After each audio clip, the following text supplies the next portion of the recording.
All right. Welcome, everyone. Nice little Monday we're having, as always, and a salty strife is ahead of us. So, as always, we're gonna start in a bit, and yeah, we're in top 8 right now.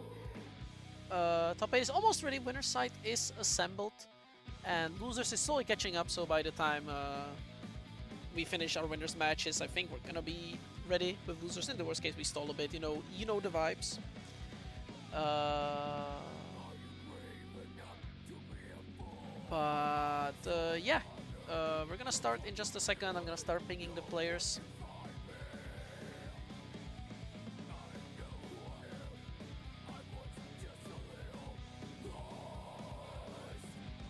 Uh, doo -doo -doo. Let me swap to in-game audio. Boom. There we go. That's a bit loud. It'll be fine though. Let me close this. Alright. As always, chat though, we have the match arena, so start claiming those codes. We only have 3 codes claimed so far, but I mean, stream just started. We had a... Oh, why is my... There you go. It's just not loading. There you go. Way ahead of you. Yeah, I saw Walton. I was setting it up and you only claimed the code. You're a real one. You always claim the codes very early. You're a real one for that. You know what's up. How do you even find the link? Because I didn't post the link anywhere. Do you just like search it up, or what do you do? Because that's interesting. But I'm gonna ping the players, and what I'm gonna do now is I'm gonna jump scare. Oh, hello. That was fast. That was very fast. I mean, I have no stalling. I'm gonna start pinging the players, start rolling, right? Because oh right. I'm still in Xrd mode, man. Because I thought it was like, oh, you have seeding first. Yeah, no, it's already. We're in top 8, man. We're in top 8. Interesting. So I don't know if you want me to, like, that would be insane bracket rigging. I would just quickly reseed to the top 8. It's like, okay, I want this guy to be here. This would be a better match to watch. Like, that would be crazy. Insane match fixing. That would be crazy, but I am not built like that. Oh, unfortunate. But yeah, well, in any case, though. Yeah, take it over. It's gonna be fun. Take it over. I'm gonna go into the shadows, work on my unique stuff, and y'all have fun. Yeah. Enjoy your Uma Musume, man. Man, I really wish. But in any case, though, hello everybody. I hope you guys are having a fantastic day in the European sector. It is your boy Sir Kappa back on the mic. The Terror Twins are back on the mic. Hello, Yucker. It's been too long. Am I a terror now? I mean, you could be. Not yet. I'm working on it for Central Fiction. We'll get there. That's the game I do want to terrorize. But here, I just want to hopefully not be too incorrect. Speaking on what's happening on the screen, and hopefully everybody has a good time. Especially now with the ARC World Tour Finals right around the corner. It's interesting to see actually in this bracket that we don't usually see our EU's best. Still are some of EU's finest. However, I don't know if they're traveling or they're just doing their final lock-in. They'll take the last week to prepare some Save It for Nationals technology, as they'll be heading off to South Korea in a moment. Yeah, South Korea, like Seoul, Korea is going to be a very interesting time period, especially since we have confirmation of the times that we will be watching the event as well. In the East Coast, a little bit more lenient with the early mornings. However, we do have to account for the fact that for the announcements, you just mentioned 2.0 confirmation of the news going into ARC World Tour. And not to mention, in addition to that, we have great confirmation as to the timeline between now into EVO Japan as well, where we have a very good estimation of when to expect 2.0, which is just before EVO Japan. So sometime between now until April, we're going to most likely see the introduction of the 2.0 title update. And in addition to that, the way that things shake up. So I'm excited that we have been on this patch for a year and a half, and I'm really looking forward to seeing what Arc System have in store going into this year. Yeah, I hope they're brave enough to really shake some things up and maybe make some long-time players of certain characters very mad that they've completely identity shifted them. It would be interesting. I do think there are some that definitely really need a rework just all around bottom up kit redesign, simply because the way it's put together, I don't think any numbers other than complete gutting it won't really fix the situations that Arxis has put themselves into. So hopefully they're brave enough for it, they're bold enough for it. And another thing to maybe see is if because the game has in fact matured with the player base, I would say, like compared to where it started off in the first years. I think the game was to a lot of people's chagrin on the basic end, nevertheless still a lot to get involved with. But as it went on, right, more mechanics, more tech, more ways to perform in this game have been added to, so hopefully they will also continue expanding that ceiling at the same time. But while we get on that topic, we'll return to that discussion in another time. Right now, we do have the next set on stream. We are going to have Sohn versus Wrathgazer. And again, when it comes to the characters, definitely polarizing in nature, right? Ramlethal Valentine has gone through many different changes, many different reworks. But in addition to that, we have Wrathgazer pulling up with the Iron Fortress himself. Really one of the most polarizing figures in the Guilty Gear roster with these two. But in particular, Potemkin really gaining a lot of notoriety as time has gone on. But we'll see how these two go blow for blow, as Potemkin is going to be a master of just breaking backs in half, while Sohn is going to have to do everything in his power to just make sure the neutral game never goes in the favor of Wrathgazer.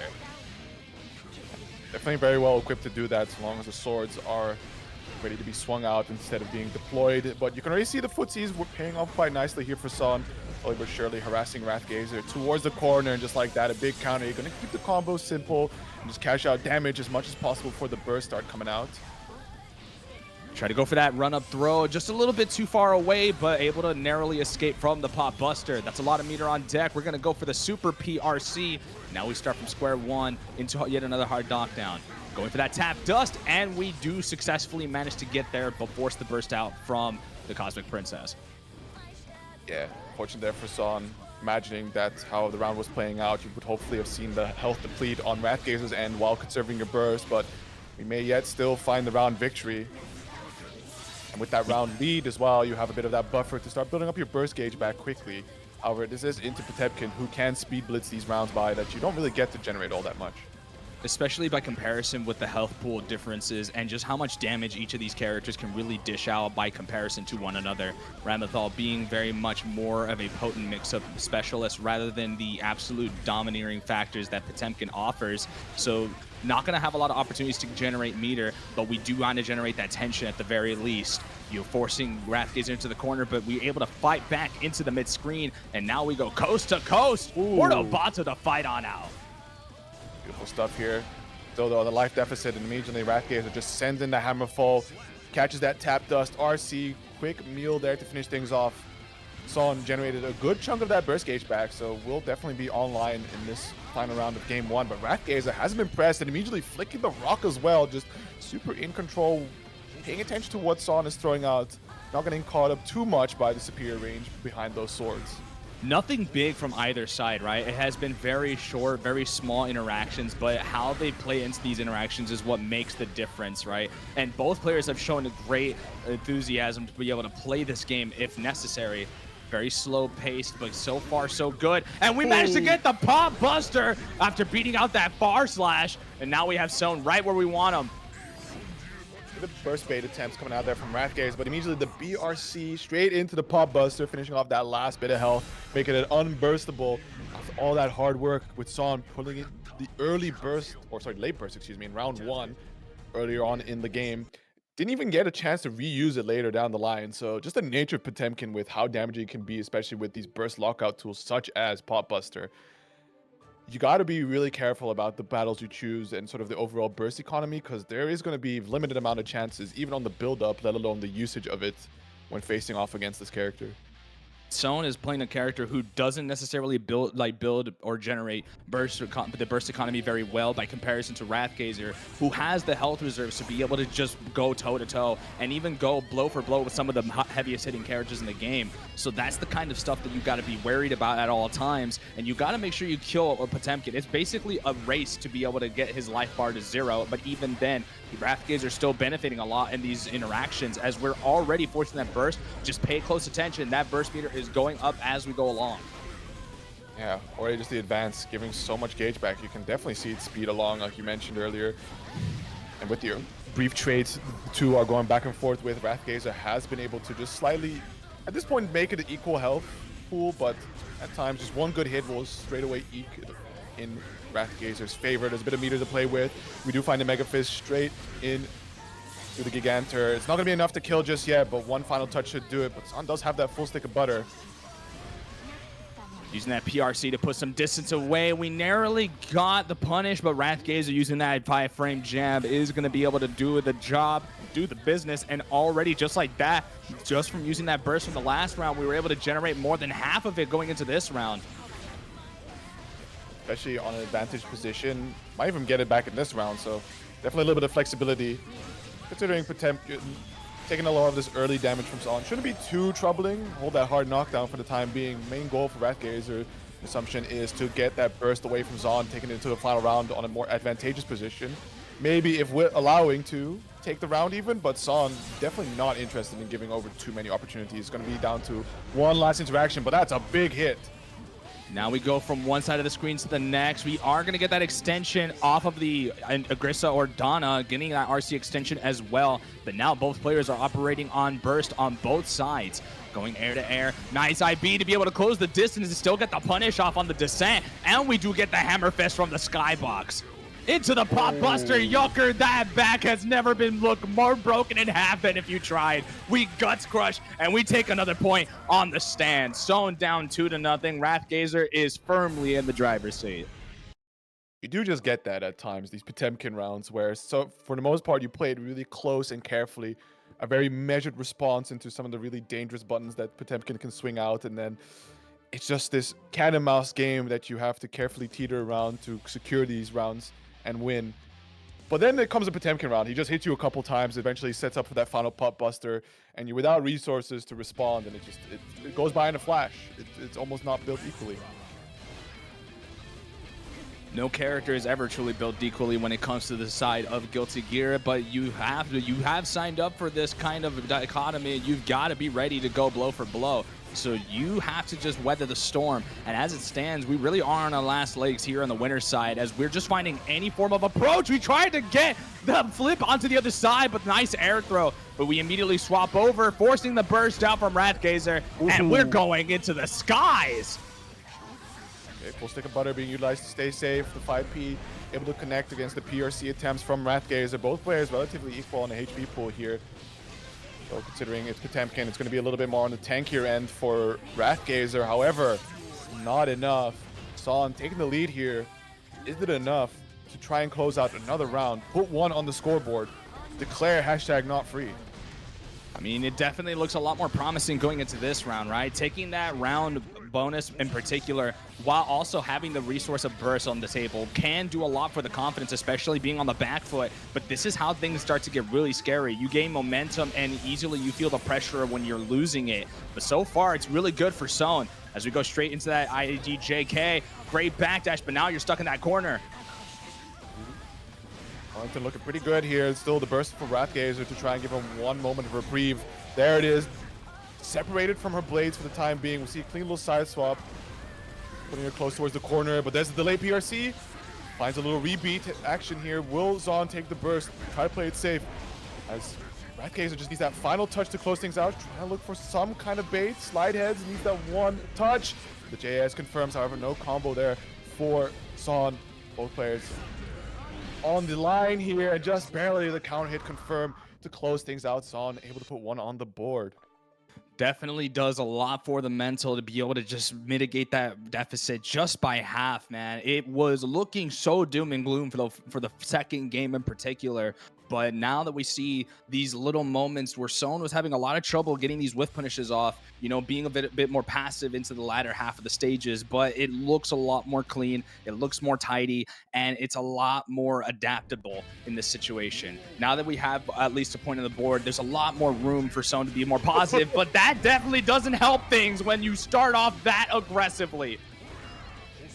Yomi of Potemkin is, of course, insane as always. Sometimes we talk about these Potemkin rounds equally as such. You could just start things off with Kara Buster, and a lot of people would assume like it's Potemkin. Surely you got to be aware of his options, but he has so many more tools that you have to be wary of that at some point the mental will be too stacked and he will just get one.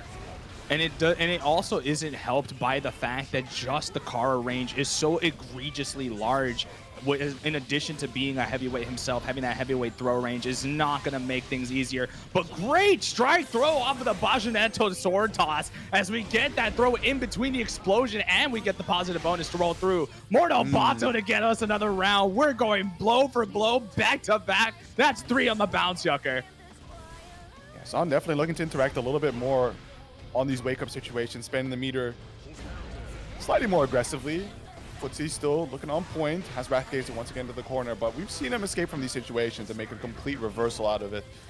It's good enough for Zon to maintain momentum. Beautiful anti-air. It's going to get the pickup here off the sword explosion. Keeps it nice and simple with the super. Getting a hard knockdown here. Incrementing the damage, taking the lead further and further, as well as the burst away from Wrathgazer. We do get another hard knockdown. We're trying to afford as little resources as possible for the side of Wrathgazer as we just keep it simple with the cat scratcher JP, and it's going to even things out. Zone is now up, and we are evened out 2-2. First game on set, and it's a poetic sense of fate, man. With our first set on the stream, and we get a game 5 on our hands. Yucker, it's like we never left. Hopefully it stays nice and close, because so far it's been seeming like Son has been getting quite the download here against Wrathgazer. Earlier was a lot of back and forth, but now some very solid confident play, excuse me, that Wrathgazer, even though he may be playing Potemkin, he may be squeezing a few of these hits, he hasn't been able to put and tie up the rounds since the reverse sweep so far from Son. Yeah, and it's literally been a no-round round. Wrathgazer has not been able to find any form of positive momentum at this moment in time, but there is a lot of positivity when you get to the chiropractor's office with that backbreaker pop buster. We do manage to get out of there with the aggressive Ordana, and then we just go for yet another pop buster in between the sword toss. Really aggressive option, but it worked out in the end. Interesting to see the hero burst come out here from Zon, believing in an opportunity to just out-momentum Wrathgazer all the way to the end here. But considering the fact that Wrathgazer only needs 1 solid touch to close out the round, maybe even 2, just considering it's Potemkin. But we can play for keep away.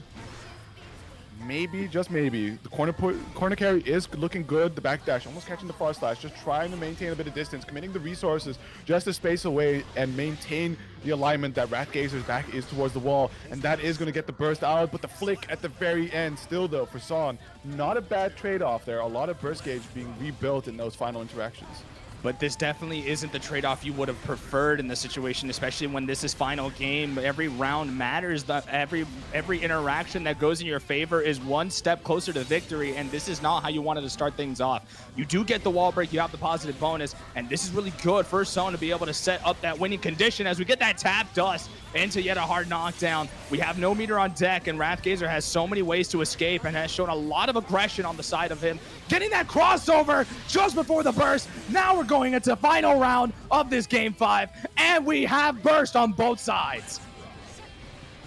As even as possible between these two, Wrathgazer trying to push forward, gets Son bullied in towards the corner, just a menacing position, but great awareness there. The whiff punish looking beautifully on point here, critical against a character who can be so damaging with 1 slight misstep. All it takes is 1 opportunity for Zone to be able to leave this in the dust, but that burst can equally change things for Wrathgazer as we do build up quite a lot of meter. That is a good hit extension, but too far away to be able to get that max range full extension. Gonna bait out the throw, and this is a good hard knockdown. We have 50 meter on deck. The options are limitless for Zone as we go for that YRC bait, and that is it. It is curtains. Winner's side is secured. Zone gets the reverse sweep and goes to winners finals. Hectic stuff as always. It's quite something to try and make that full reverse sweep happen, because you go right up to the brink as well, as you need to not let it shake your mental, to focus on what matters. Do try to find success factors and hope that they're repeatable there. And just like Son has been able to demonstrate, you can bring it all the way from the edge, from the clutches of defeat, and just completely turn it around. It But really was fun to watch, man. It really was just so much fun to be able to see that kind of stuff, especially very much one of the few remaining Ramlethals left in the EMEA district, let alone the entire international scene, and really has been showing up very strong and really holding things down and getting top 3, especially in this kind of competition where you have so many heavy hitters. It's very interesting to see that kind of consistency. But speaking of consistency, I am seeing a very huge lack thereof for the Matcherino claim codes. If you haven't already, please be sure to hit that exclamation point Matcherino. There are 39 codes still left. If you haven't already, please be sure to claim them. If we can get the production lead to just show it off for the one time. Dude, it is as simple as 1, 2, 3. Log in with a login of your choice, claim a free code, and everyone profits in the end. All the proceedings go to the players in question that make the cut, and it benefits everyone. Your contributions are risk-free, and everyone wins. Yep. If at all concerned about the risk part, right? That we're not snake oil salesmen. There is the ASK insurance. By claiming a code, you are automatically signed up for it. That should, for some reason, money get charged off your bank account directed towards Matcherino against your will, you'll be reimbursed a Lamborghini from his very own teacher's salary. Do not worry, this is real. In any case, though, first set on stream for tonight's top 8, and already we start with an explosive start. Reverse sweep into one hell of an ending, man. What a way to start SaltyEU, especially for our return on the mic. It has been so long since I've been here on the top 8. Yeah, and especially next to your return, there are some names that we don't get to see all too often in top 8. Wrathgazer was among the first, but now Shinky it's been a minute since we got to see him, let alone Zato. So pleasure as always to watch them play. And Blazobs been a pretty consistent factor here. So if you haven't gotten tired of Potemkin just yet, well, Blazobs got you fixed up right now, as already kicking things off with that Potemkin Buster. Half health off the table. Doesn't stop Shinky from pressing, being bold as always. You gotta dare, because the moment you can get that lockdown with Zato-1, you're in a pretty good spot. But as soon as you lock down that Eddie meter, and even worst of all, you lock Zato down firmly, it really is doom and gloom. As we get that burst out on the side, we do escape from the slide head. Eddie is gone, but we're not out of options just yet. We're just waiting for that opportunity to be able to get back into the fray as we use the Pierce to get on through. Now we have Potemkin locked in that corner. Ooh, beautiful slide head. That's going to be the burst coming out from Shinky, believing in the opportunity to try and close out this round. And the wall damage, sorry, the wall break, not coming in just in time here to actually be able to get that full extension there. It should have been a splat any earlier. Having to go back into that neutral situation with no meter to secure the hard knockdown. Very sus, but it's out here for Shinky taking a round lead. Blazobs back already towards the corner. The Eddie off the table, but we see the Hammerfall break through the invite hell. And now we get into that stagger pressure. That is so deadly from Potemkin's side. And now we get to see so much of the red being built up against Shinky as we're going to be bursting through that wall. Just a second. That guts crush is all so potent when you have no guts to fall back on, and Shinky goes down around almost close to teetering towards that burst, as we just use Eddie to be able to control the screen, put Potemkin into the corner, using that pose to cover the approach. Trapped, trying to build some time, waiting on Eddie's return. Beautiful bait on the throw. This is exactly what Shinky's looking for, as they are now piling on the damage, setting up that next sequence, and here comes the command grab, refunding a lot of that Eddie gauge, even fully if at all, and the gold burst whiffing as well. We keep a slight punish, going for the slump here, just trying to find the final interaction.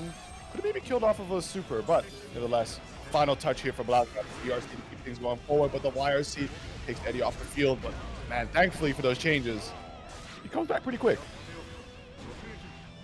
From 7 seconds to 4, it is a major difference, and honestly has been doing immense work for Zato stocks as a whole, but we do get the kill off the invite hell. Simple does it, but thankfully we were able to get the kill itself, because Simply does it 1 pixel of health is always scary on Potemkin because of the amount of damage he could do. So good on Shinky to be able to close that out. Many players would feel that pressure, but Shinky was able to stay composed long enough to be able to make this result go in his favor. Yeah, I wonder how, if it was a deliberate choice to not utilize the super at the very end, or if that's something they might be beating themselves up over with, because indeed, even on a sliver of health, I wouldn't trust neutral situations going over into letting Potemkin play at all. It's a very scary concept to just let happen, but Shinky already starting things off really mighty here, baits out the burst. Sadly, he won't get a punish, but nevertheless able to keep up the momentum. But what a backdash there. Able to avoid the command grab, deploying one of his own. Blazobs instantly on one move, ties up the health situation. Try to go for that JD, maybe on defense, but just wasn't able to catch Blazobs, especially crouching, worst of all. A little too high for his liking. We do go straight for the setup off the strike throw position, but Blazobs now has to go through the wall. However, Shinky has no Eddie to fall back on, and even worst of all, no health to bank off of. Easy round for Blazobs, and he had tension just in case if we had to close it out. The pop busters keep on bustering here. Good interruption there between the Eddie deploy pressure. Having bullied Shinky already into the corner now, needs to find one. Yeah, I think it's one good touch here. Wall splat. This might actually be enough to kill anyway. Yeah, 2-touch game. Yo, when's 2.0 coming out? I would hope late March, early, or I would hope that it would be right around early April, you know. But given the track record of Arc System Works, we're probably gonna get it on April 33rd, man. We'll see. We shall see, indeed. I'm very excited as well because the next to what we discussed at the beginning of the stream, there's also just the reveal of RoboKai and Jam. So they're still keeping up all the characters, and with the theory crafting behind the new character select screen, definitely interesting to see how long they're willing to continue supporting the game. But things off here, Shinky once again an aggressive opening that we've seen quite common out of them. Going straight away into the wall break, but without Eddie to back them up for the time being, this is free reign for Blazobs to immediately turn up the heat, lay on the pressure, and just like that, steal away all that life advantage you carefully cultivated. And the YRC bait, oh my goodness. Yeah, Blazobs definitely didn't want to go for that wall break at all, rather just using that corner as a way to put pressure on Shinky. I mean, there's nothing scarier than having to deal with Potemkin, but there's something infinitely more terrifying when you're forced to have to go back to the wall, as we are right now. Tried to go into the sneak in that pop buster, but we were able to narrowly escape just outside of the clutches of the Iron Fortress. Defense coming out here from Blazobs Fortress, as you've mentioned, and there we go. Active defense on no less, being able to find these opportunities to challenge. RC keeps it simple, pushes Shinky to the corner, baits out the YRC, or sorry, not YRC, excuse me, Gold Burst. Thankfully for Shinky, not being able to be punished from that situation. Able to find the Eddie opening. Just needs to keep the momentum up, just try to play from a distance, let Eddie do the work, but of course you do overextend the poor Shadow. Does allow for Blazobs to interact into it and once more push you and harass you into another Potemkin buster. And I can already tell the warning signs are starting to blare into Shinky's mind as Blazobs yet again proving the volatility that Potemkin provides. Even when you think you have it tightly knit and very well orchestrated, sometimes one little hole in the armor can absolutely destroy the most solid of mentals. And now we're reaching the precipice of the set as Blazobs is one game away from being able to claim that winner's side finals position. I'm a little bit more of a restrained play from Shinky. Typically, we've seen them really aggressive with going for some of their longer normals in the round start to just try and rank up the momentum and make sure that Blazobs doesn't get too many opportunities to play, which we're starting to find here at last. Straight counter hits coming in through. Unfortunately, not the greatest conversions, but nevertheless able to guide him all the way into the corner with the wall break, no less. Sadly, no meter being spent for the super there for the hard knockdown, which does always open up interaction opportunities here for Blazobs. And using the wall from the Gigantor, we're going to toss it right in to get the full extension into the hard knockdown. We're going to bait out that YRC, and Oh. now we're going to watch as our health bar creeps to 0. Blazobs on set point in Shinky's head. You talked about Yomi. We really are in Yomi hustle tonight territory. Early burst. Don't want to suffer too much damage because, of course, health is a resource and it's very critical into the likes of Potemkin. One buster already takes half. If you got to play from the back foot where a single buster will close out the game, you'd rather want to avoid that situation altogether. And we can see Shinky a lot of jumping here, narrowly avoiding, I think, already 3 busters in a row. And Blazobs still trying to fish for some kind of interaction. A little bit of defense, look for the backdashes. Shinky still on the pressure. The tap does connect. We spend the meter here to try and push his damage, but still has a sliver of health to operate with. Blazobs may still find the close, and the BRC forward into the pop buster. Down to that final touch. Can't get in distance to OTG, but the stagger pressure will work out there, and that is going to be Blazobs with the 3-1 finish. It is an unfortunate way to go out, but Shinky really was getting caught up in some horrible positions time and time again. And you can't really blame him, right? A character like Zato-1 does require a lot of positional and spatial awareness at all times, but it's so difficult to be able to play that kind of game into Potemkin, who, as time has gone on, right, went from being more of a character that really worked and operated under very specific circumstances to being able to be so adaptable and so fleshed out and operates under a normal like a multitude of different ranges. Just makes it so difficult to operate in your normal game plan when he operates in similar fashion with very much less of the effort. So I can definitely see a lot of the conflicting feelings and a lot of the conflicting game plans going in, as Shinky normally is a lot tighter on it, a lot more clinical when it comes to these approaches. But just tonight, you see a lot more hesitance, a lot more passivity, and even at times, sometimes a bit more recklessness than you're accustomed to for Shinky. But that just comes with the territory playing against Potemkin, the kind of fear that he provides. But that is still very possible to be able to make the rest of this bracket. He still is in the loser side, so he has an opportunity to rectify his mistakes, but that is going to be him going down, while Blazobs is going to be getting that top 3 spot tonight. Yeah, you mentioned low effort, high reward. Matcherino, everybody, quintessential to the moniker.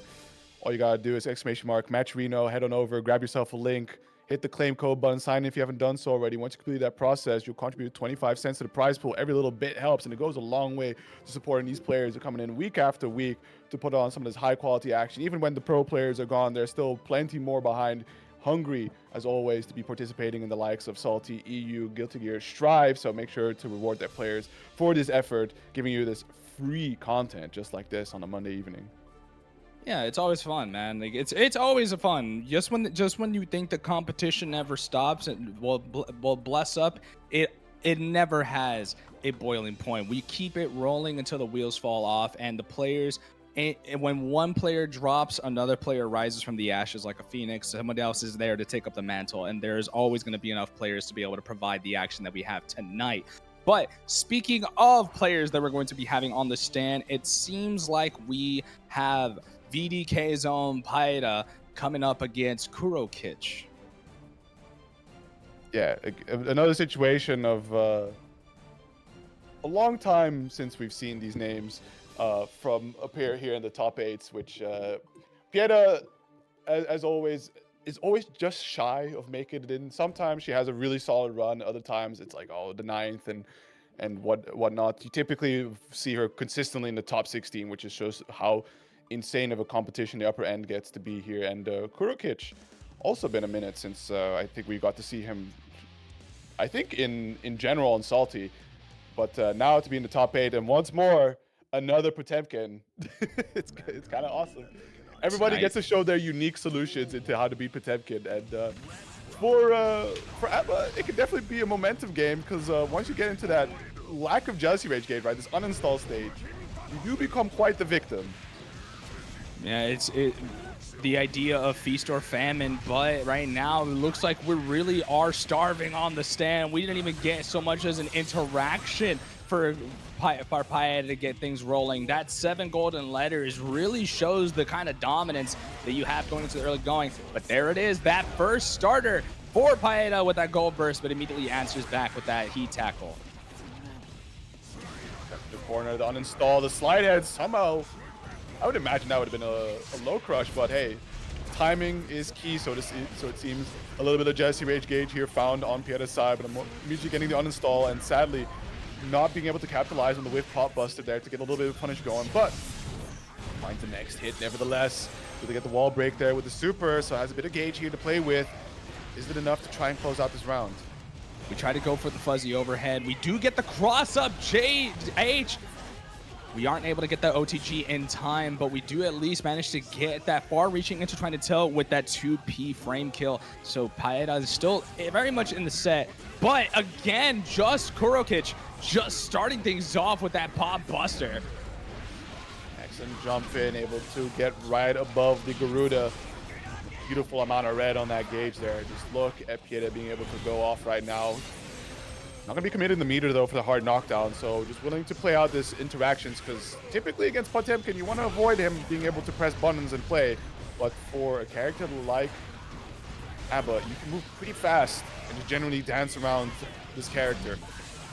Very smart play from Pietaa as well. Able to get that round back, but you notice that little situation where she gets the uninstall mid combo, regardless of the burst coming out or just staying in. You win either way. You manage to preserve the jealousy and you also manage to preserve a situational advantage. So you've got so many things working, and these little itty bitty pieces of gameplay are what make players last in the long haul, even in the loser side. Pietaa getting that first point on the board. kurokich, explosive start, just wasn't able to clinch it out in the end. Game number 2, kurokich starting off with that JH, finding himself a nice counter hit to kick things off with, as well as always the Garuda setting up for this devious will he won't he strike throw game with the pop buster behind it to just deal all of that damage. The late PRC, the patience paying pretty good here from Pietaa, however. Let's choke up at slight moments. Backdash on the Garuda, forcing the burst out from kurokich. A pretty good way to take things if this round ends up going into a loss. Especially considering the fact that he does build up a lot of resources, but Pietaa playing a character who is very well regarded for her robbery factor as well. So you do not want to let go of what this character is capable of doing at any given point. Try to go for that stagger far slash, not really far enough to be able to get that. Gonna get that big counter hit, 5H into the full extension, and we guarantee that hard knockdown. There's a lot of possibilities here. kurokich has an escape route, but is it gonna work out? We try to go for that backdash BRC, and we get the 2H uppercut to send that little lady down to downtown. And crazy stuff there. Actually being able to avoid the instant overhead there, so catching her in the recovery frames and a beautiful 5P anti-air, once again putting it into the corner, but hold press there coming out from Pietaa, trying to challenge on these Oki situations. The RC extending the damage a little further. Immediately kurokich with the burst coming back. Dancing back and forth, leveraging their long normals, but Pieta's fun is about to end as that's the force uninstall. However, finds an amazing challenge opportunity here. The RC to extend a little further. Needs to find an install opportunity as should be right here. No hard knockdown, but has a bit of meter to play with. Needs to make a count to try and tie up the rounds.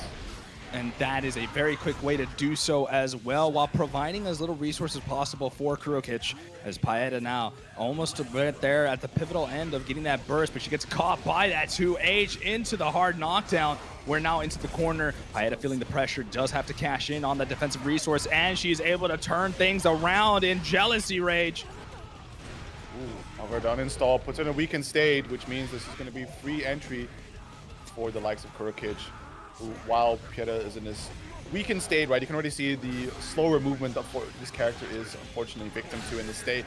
It means that kurokich, even with some slight full screen sending with a hit Garuda from the air, is able to just close the distance in a second's notice and get that full confirm here to close out game number 2 and tie up the set.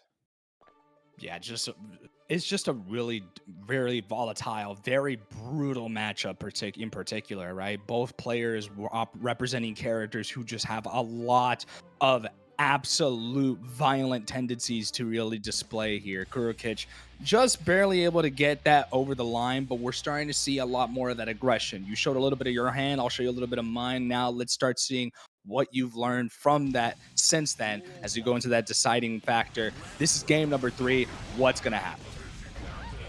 Off things with very hard-hitting normals. Already the burst coming out from pietaa. The install, a couple backdashes, and just like that pulls the trigger, immediately closing the distance, finding a few openings, the safe uninstall to preserve a little bit of gauge, but not enough to keep up the momentum. Kurokich still pressing, mashing on these wake-ups, trying to press forward on the slight life advantage that he's built up early on. We do manage to get that JH from the retreat, but still the biggest victory we have here is that we were able to deprive a lot of that jealousy potency as we catch with that Mega Fist. We are going to catch that 6P attempt with that long-reaching 2D, and we take yet another round. Big KJ starting off. Trying to go for the longer swing, but unfortunately the slide head can be able to low profile and also just get that hard knockdown. Trying to dance around, but the 5H still catching that backdash straight up into some more damaging situations. The uninstall able to blow through the pop buster for kurokich. Just believes in the momentum right now. Sets up the Gigantor, and it's going to be enough just to get the burst lockout all the same. And that's still going to be the 2-1 lead here for kurokich so far. Very quick rounds, a very quick game thus far too. Probably the fastest game we've had on the stand at the moment, as kurokich is just absolutely dominating in the proceedings. VDK's own is really having a tough time being able to establish herself after what she had a great performance into that first game. And it's starting to look like the momentum is swinging a lot more aggressively. But pietaa, if there's one thing that is very scary about pietaa, is that the longer the set goes, this is where she starts to really become a wild card. This is where she starts to really show off that brutality that she's very well renowned for, as she has the reserves to go blow for blow. kurokich going for the early burst here to deny any semblance of momentum. Of course, a very scary factor from the likes of A.B.A. Once she gets that Jesu-H gauge going, you already see a lot of damage being dealt, but an opportunity to find a knockdown, does find a few stray hits here. kurokich getting a little impatient. The uninstalls able to safely maintain pressure, and just like that, a dive kick to blow up a throw tech attempt. Be enough of the super for the kill just yet, but that full red bar should be plenty. Yeah, just keep it nice and simple. More than enough. The perfect for pietaa. Going into the skies yet again. We're seeing a lot of that from pietaa as we go straight for the skies himself. kurokich trying to control that corner and force pietaa to go for these really risky options and get these whiff punishes off liberally. Going for that Mega Fist immediately after to answer back, and look at this control of the corner. Very little escape from pietaa. Late PRC as well, just to make sure that nothing ever happens, and the tap dust right after the air throw finishes the food here. kurokich on that set point, a little lacking on the burst gauge ever so slightly, but will more than quickly be able to build it up in this round. pietaa already has hers available should she need to use it. However, keeping things off here with the Jesu-H combo, the burst to deny safe, disable, but can find the uninstall and the reinstall. Has a little bit of gauge left to work with here, but not enough to find a reinstall. The 2D getting the anti on the dive kick. Goes for the momentum burst, wants to try and keep kurokich in the corner. Man, definitely an unfortunate trade. pietaa did not want to be having to deal with there. She tries to go for the sky, is able to deal with that 6P, and is plus enough to be able to get that 2K 2D. Full jealousy to play with, and we do get the pickup off of that 2H, and we almost have enough to be able to get the kill. We just need one more interaction on our table. pietaa has the ability to be able to go to the final game, but she gets caught by that backdash close slash. Using that blue wild assault to extend. We are going to go for that reset. Very scary stuff. What a call out there on the pop buster. Able to just make it through the really stressful situation there. Constant JDs, baiting out some kind of response from pietaa, but holding fast, just blocking, eyes glued towards the screen, making sure that the right choice is being made there at the very end. And even so, right, to jump a pop buster, that is a hard call out. It's not as simple as like being able to react to startup of something. It just comes swinging, and before you know it, that would have been the lights out kind of damage. It's a scary position to be in at any given point, and for a character who's honestly on the brink, you don't want to be catching too many strays. But we do have yet another game 5 on the stand, this time in the loser side, so whoever loses this goes home tonight. Slide head, the heat tackle, bring it down to the ground. Gonna go for the early burst here just to guarantee a safe uninstall, seeing as there wasn't too guaranteed an opportunity to find an opening with the Jesu-H gauge. She's on forward here with what little time she has left to run quickly across the screen, trying to advance on forward. Making sure to avoid some of these longer swings from Potemkin, and just like that, inches forward for the save. Quite a reversal of the roles, being this Iron Giant scared of a unstable woman with her key.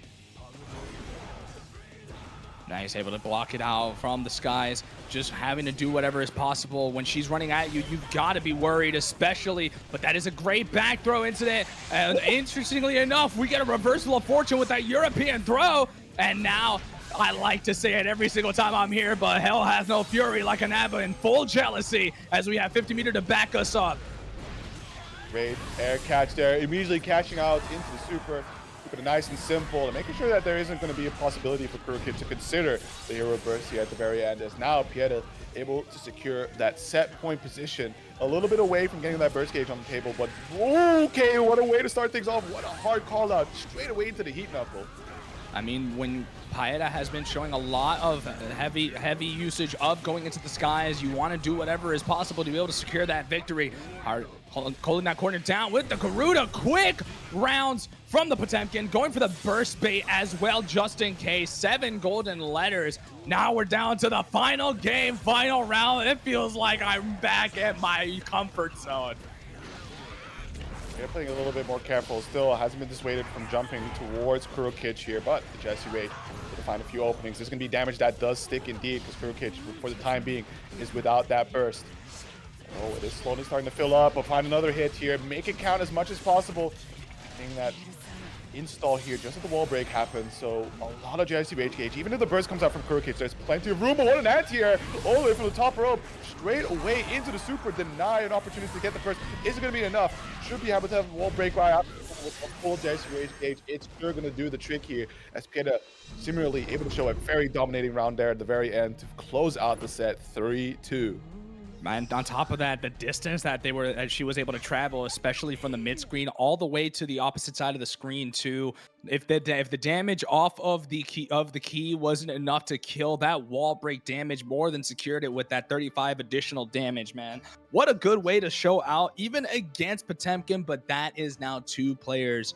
That is now 2 Potemkins left from the possible 3. So good work on VDK Zone. We move on into the next round, but we have our final set of losers round 1s going into this. And honestly, I'm excited for this one. The Megalomaniac is on the screen tonight. We have YoKai Zone Xandra versus KaramaChan.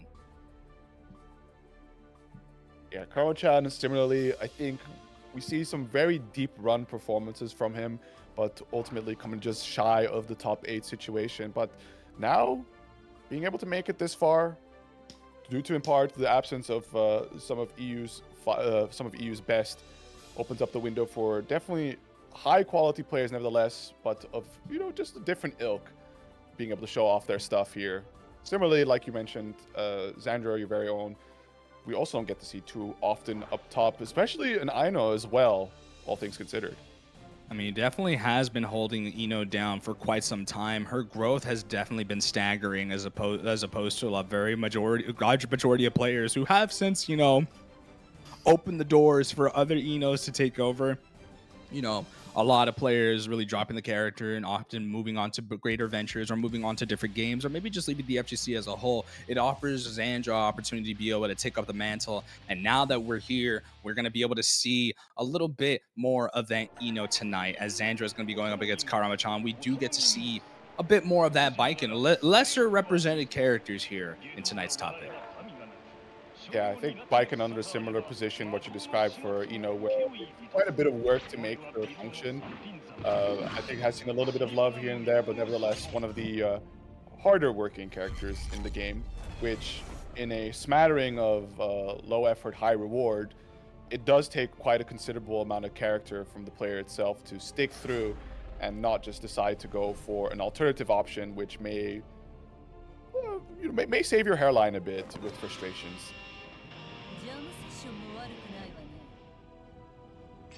We do see a little bit of that early sportsmanship from both these players, and you love to see that kind of stuff in the early going from either side.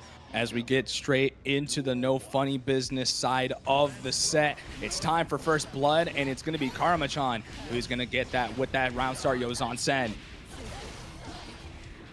right, demonstrating being the Rosansen merchant here, but Xandra find a quick opportunity to get hits in there, as both of them are going to be deploying their burst pretty early on to deny the momentum from the other. However, it is going to be, man, I was half joking about this whole Rosansen merchant thing, but KaramaChan really took it to heart. I mean, you talk about maniacal game plan, right? With Xandra being a megalomaniac, whereas KaramaChan being a Yozon fan, bro. It's honestly insane. And we got the cross up and gone same side. This is an interesting interaction. One I have not seen in my years of playing this game. KaramaChan takes round number 1 and gets the parry at round start. Already kicking off things greatly here with that Kabari. Flying the rope yet again. Unfortunately, not able to get the confirm, as the rope might have expired there earlier, but nevertheless able to push the damage on forward, giving Xandra 0 opportunities to play. And with this hard knockdown, it's going to be its last chance. The gold burst just barely connecting there, but hey, let's go. Yozansen deployed the no-fly zone. We are not going to be dive kicking here for the entry, as KaramaChan makes it a very solid statement to close out game 1. That is I'm still reeling from that Yozansen hitting same side. Xandra was probably assuming that was going to hit the opposite way, but honestly, I'm left out. I'm just a loss for words. KaramaChan really is a Yozon fan, because I've never seen that much Yozansen being represented in quick successions like that since one of our own in North America, our SoCal's finest with Big Well. See if it keeps up for the remainder of the set, as so far it's been working pretty well. Xandra taking things off with some early opportunities, but both players throwing out that burst, making sure that the momentum doesn't go too far in either side's favor. However, Xandra now starting to whittle away here at KaramaChan's health, as it's going to go for the wall break here, down to possibly 1 or 2 good more interactions just to close the round up. But there's the parry. Oh my. We go downstairs with the low profile 2H, but we use that deflect shield to be able to put some distance and get that S stroke as well. Xandra able to get some of that momentum on her side as she gets that color swap, that comfortable color 9 that she loves, that jack-o'-lantern orange. And we get that immediate dash hover JS into the wall break. Positive bonus splitting on in.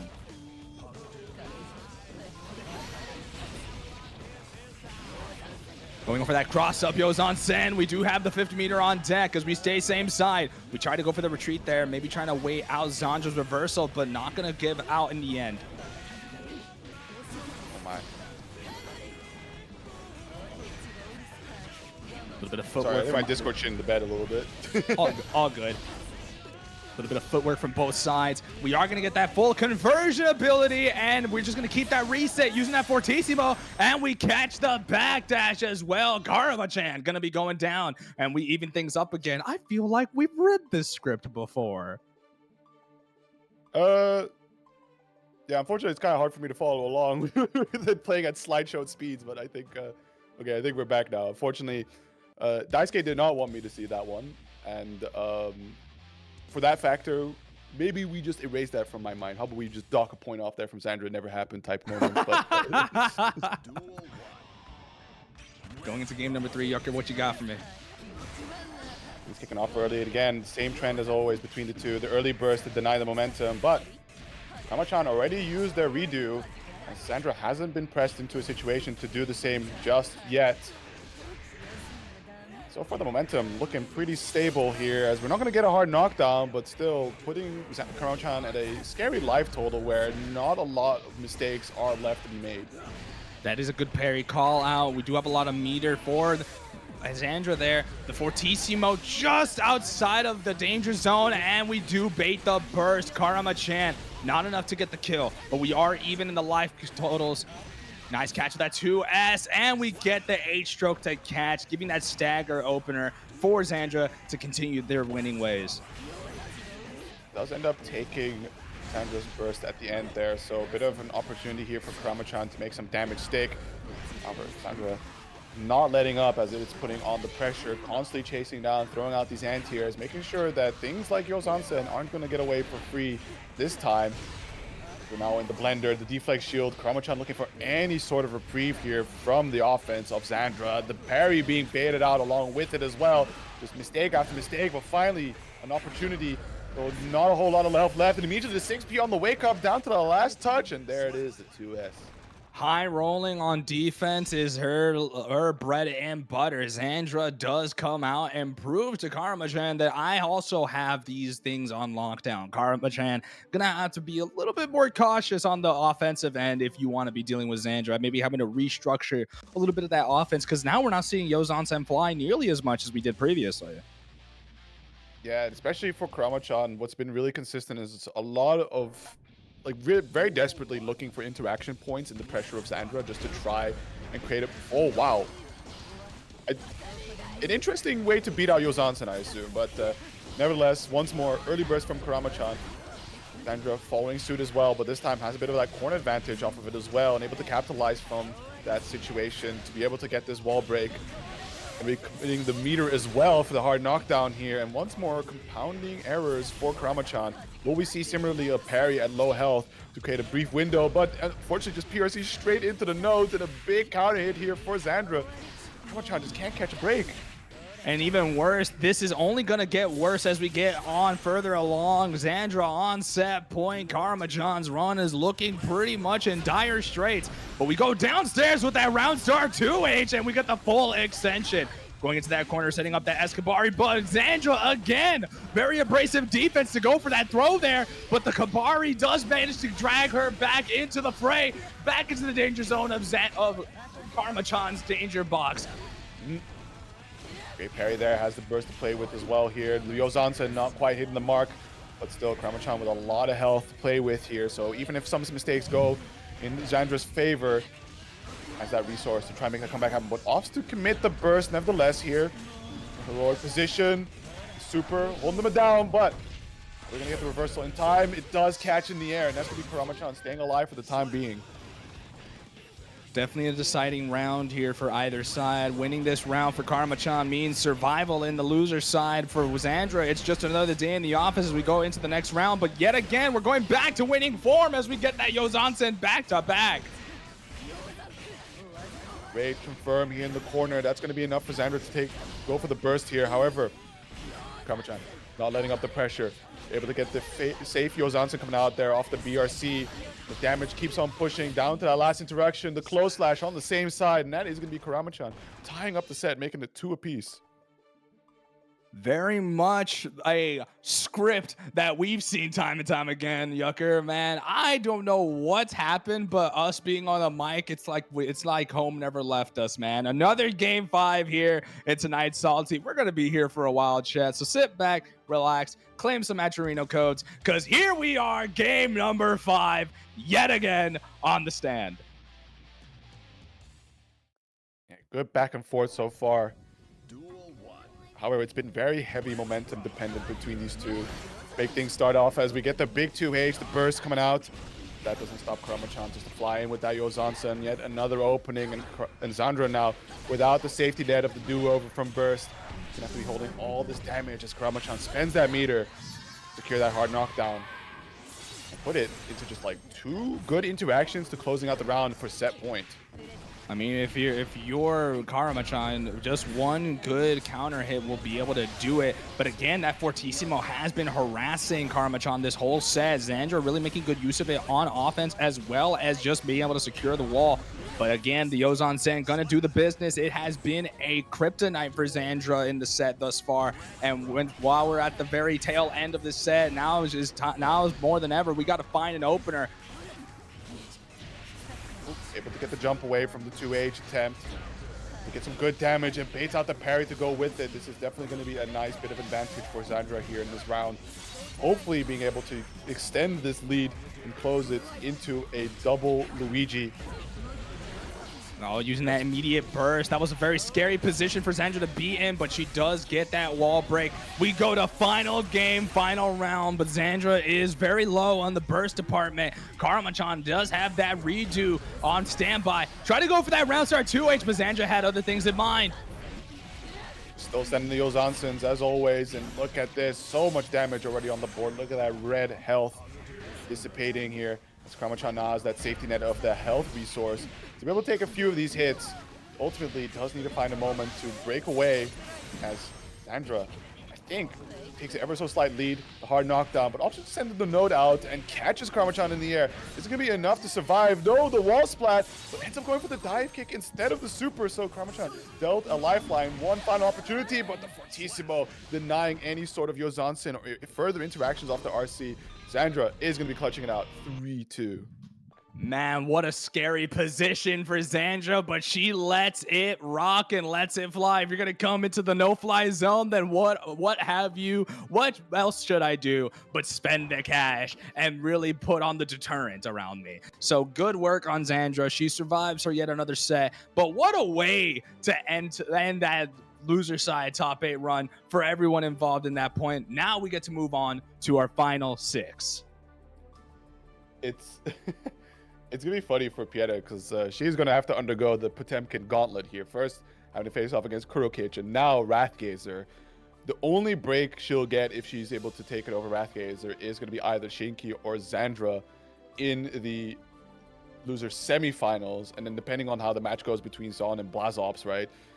Either she has to go the distance all the way into grand finals, or the Blazobs goes out into losers finals. But yet again, another Potemkin, just back-to-back action here, and it's a very stressful character to deal with, so I can understand wanting to be able to avoid it, but what we can no longer avoid is the situation of this match arena codes. We have 30 remaining, more than enough viewers to be able to claim it out, so don't be shy, head on over, hit that claim code button, sign if you haven't done so already. Once you've completed that process, you've contributed 25 cents to the prize pool. It's a very few steps to go a long way here to support these players coming in week after week, giving you this quality, free Strive entertainment. Especially starting on the back foot here with only the top 8. We got a little bit of catching up to do as there's not that many sets left to be able to claim out all these codes. So don't forget, !Max get to claiming. Man, you always love to see the kind of work that goes into these kind of events, but all in particular, we are here for the long run, as now we're going to have yet another game on the stand for both sides. It's a Potemkin clusterfuck here in SaltyEU. So pietaa is going to have to really bring out all the stops. And pietaa, this is a matchup that she's going to be experiencing quite a lot of until potentially that 2.0 update, where we'll see a lot more changes coming our way. But until then, we're going to have to deal with the silent menace that is the Iron Man himself. Potemkin versus A.B.A. Here we go. Wrathgazer and pietaa. What we saying? Still going for the jumps. Maybe that's something that Wrathgazer catches on later as well, to how we saw kurokich do it. But we get that first pop buster to lay on the hurt, establish some dominance here with the life advantage. Already deploying a little bit of that burst gauge though for the wild assault, but nevertheless making sure to space and not give pietaa any opportunity to escape without, at the very least, the usage of the burst. Oh, we do manage to break through the guard point off of the Danzai with that gigantic Kai. 7 golden letters attributed to Wrathgazer, shedding first blood, not even a scratch on the armor. Like an opportunity to get the install as we're going to press on forward here, bullying Wrathgazer into the corner. The safe on install, and what a swing, beautiful counter hit. Thankfully for pietaa, no burst on Wrathgazer's side, but what a 5P anti-air there, and immediately into the pop buster. All that hard work being stolen away, the life lead squarely going to Wrathgazer's favor, and even on a pop buster whip, has that meter just to keep himself safe off the PRC. Really forcing pietaa to play on the ground, something that she had to play very aggressively into the skies when she was playing previously into the last set. But now Wrathgazer really forcing her to play a more stagnant game plan as opposed to previously, and it is working tremendously, cutting off her legs and forcing her into the danger zone at all times and not allowing her a moment of reprieve. I don't know if Wrathgazer's been watching the stream up until now, because it's very good information when all the remainder of the bracket is being streamed out, to notice that pietaa does like to interact with a backdash in the corner to try and escape some of these pressure sequences from Potemkin, open up an opportunity to mash. And we saw Wrathgazer just stand squarely right in front of pietaa, patiently waiting for that backdash to happen. Says, oh, there it is, punish time. I think maybe considering the fact that that is in your path, you would probably be a little bit more cautious and a little bit more considerate of your opponents moving forward, having that opportunity to be able to make game plans accordingly, depending on the matchup, right? And rightly so. It definitely shows that they've been taking a lot of notes, because now they're just denying that airspace away from pietaa. Corner yet again, able to jump away from the pop buster, but the PRC to make things safe once more.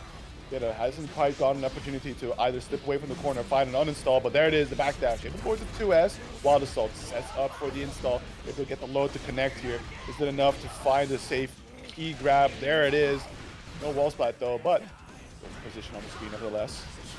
Now that you were able to show that you were able to lock pietaa down in the corner and get things rolling, how strong is your defense to match your offense? And because right now, this is where pietaa starts to really get her groove going when she gets things rolling, because now hell hath no fury like a full A.B.A jealousy meter. 2D though, throws out the stanky leg to counter the approach, but immediately the burst for a bit of momentum here. Eager to close out this round as pietaa does so.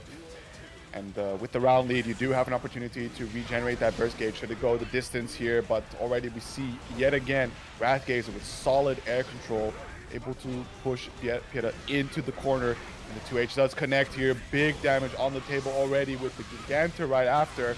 Want to make sure to get that hard knockdown as well as all that extra damage.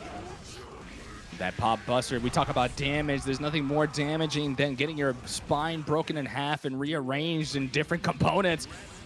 Going into that winning round, Wrathgazer has a full bit of burst, while pieta's going to have to play a little bit of the long game. She has about a quarter left over, but right now Wrathgazer cashing it in for that extension. Finally getting that opener, and jealousy has been cashed in.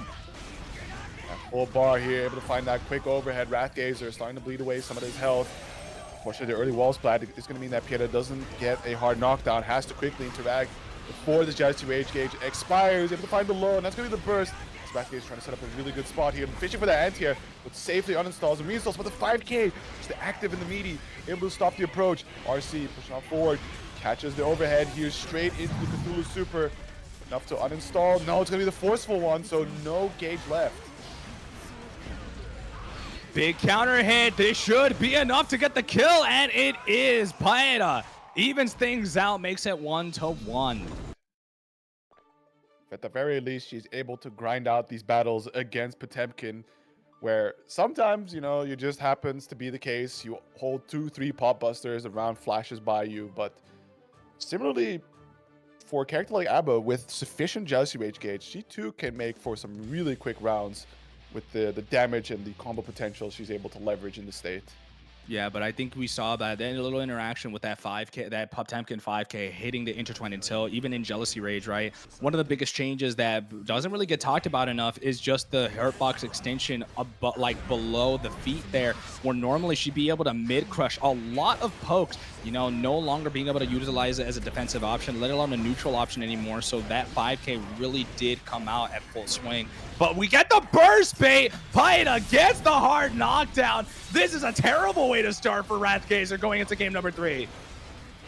Damage jumping in, plays a little slow and careful. Red RC, patience here from Wrathgazer, trying to find an opportunity to interact with the Mega Fist, but nevertheless stuck in the corner and desperately trying to build some space by consistently FDing a lot of these pietaa normals, but ultimately does just find the cat scratches throw to close things out. And again, jumping on forward, but the Mega Fist going the wrong way.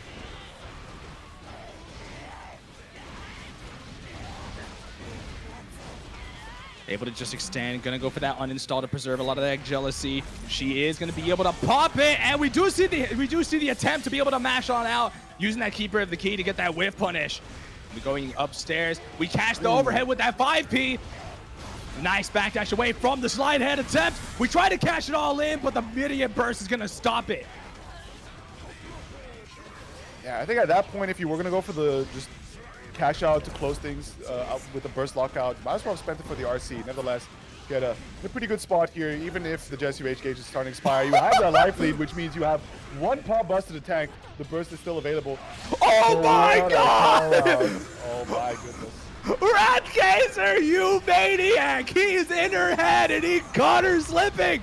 That was a nice call out from Wrathgazer. What a way to end that round. He doesn't have any burst, but he's in her head. That's how you break that confidence and the mental. But pietaa still really on the driver's seat, still running things through. Nice I.B. to steal the corner away from her, and now the momentum is swapped. Goes for the burst, making sure that not too much goes into Wrathgazer's favor. Keep him locked into the corner, has the meter to extend the pressure. And just like that, a little quick dive kick, able to blow up the throw attempt here. Looking at the wall break. Sadly, no hard knockdowns. No meter was spent for the super, but has that full stick of red to be able to take it all the way to the corner yet again. But the far slash anti-air here. Quick little combination, trying to set up some interesting mix here with the PRC off of the heat tackle. And now uninstall, reinstall, has that full stick of butter. pietaa trying to push off forward. The PRC, nice 6P, able to get that upper body invuln, avoiding the 5H, trying to dish out the hurt as much as possible. Needs that one touch to close things out, punches the Mega Fist, but a little too far away. But nevertheless, just the speed and the range she can activate from with this Jealousy Rage form is too much for Wrathgazer to keep up with. And that is going to be the 2-1 lead here for pietaa. What a very explosive round. Honestly, that was probably my favorite game of tonight. That game in particular, game number 3 for this set, has been so entertaining, man. I think that probably this might be set of the night for me, just from how volatile tonight has been. But here we are. We redo again. Let's see where we can go from there. Wrathgazer got some good moments, but it's just closing out that's been very problematic, right? We saw how well the game plan was when we cut off the aerial approach as we get that air throw, but on the defensive end, it's been really difficult for Wrathgazer to really go blow for blow with pietaa. Currently, though, great position here. Hasn't been too many, like, if any, I think it hasn't gotten a single combo until the very end here, but you just see that health bleed away. Hard to keep up with it as well, because I think the way the camera was oriented, Pot was just covering the health bar for the most of it. But nevertheless, strong opener here for Wrathgazer. An early burst already, but smites him down from the sky. He grabs, has a bit more to work with, can find an opportunity to get the inspo going. Doesn't commit to the anti-air. JD, as always, difficult to actually respond against. Even with that 2S that she has, right? Just the clash attempt, or possibly even the mistake of being able to whiff that isn't too high for you to be able to bank on that. As we try to dash through that flick, we do get the counter hit 2S, but we do not get the opportunity to be able to extend off the force uninstall.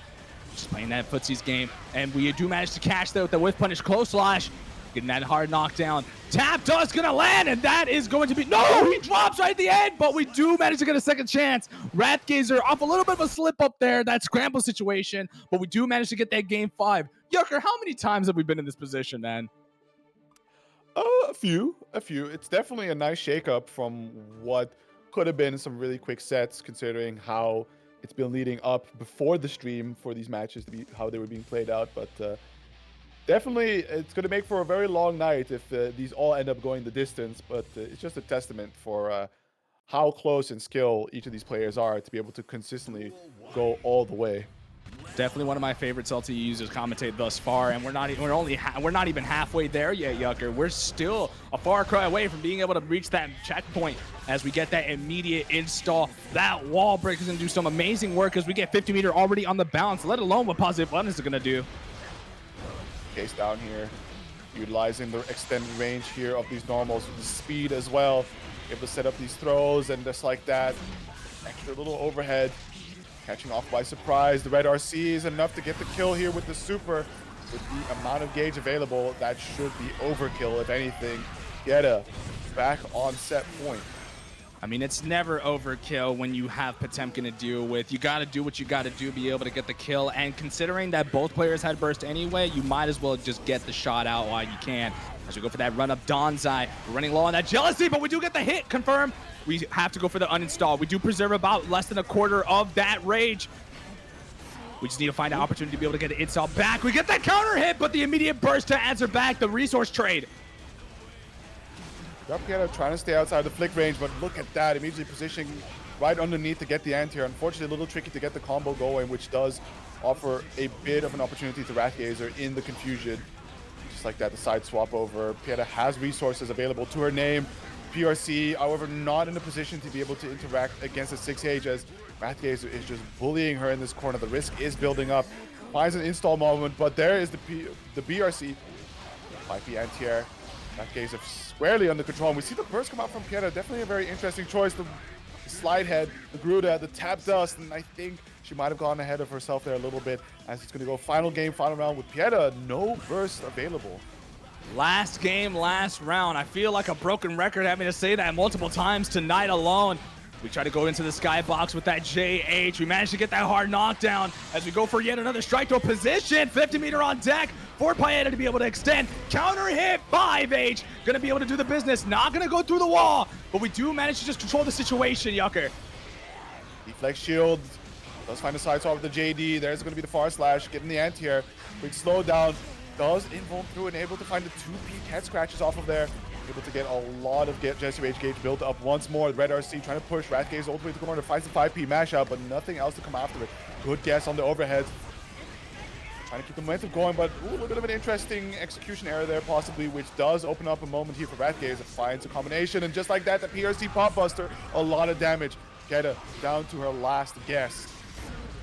Oh, she guesses correctly on the Pop Buster. She's gonna use all her resources to be able to get that hard knockdown. Instead, going into the wall break, she's got 50 meter, but one wrong guess from either side is curtains for either one of them. That 2D is gonna do it, and we are gonna go out for the tonight. Pietaa couldn't do it the second time tonight. Wrathgazer gets to extend the run, going into losers semifinals. What an explosive bout tonight, man. What a hell of a set.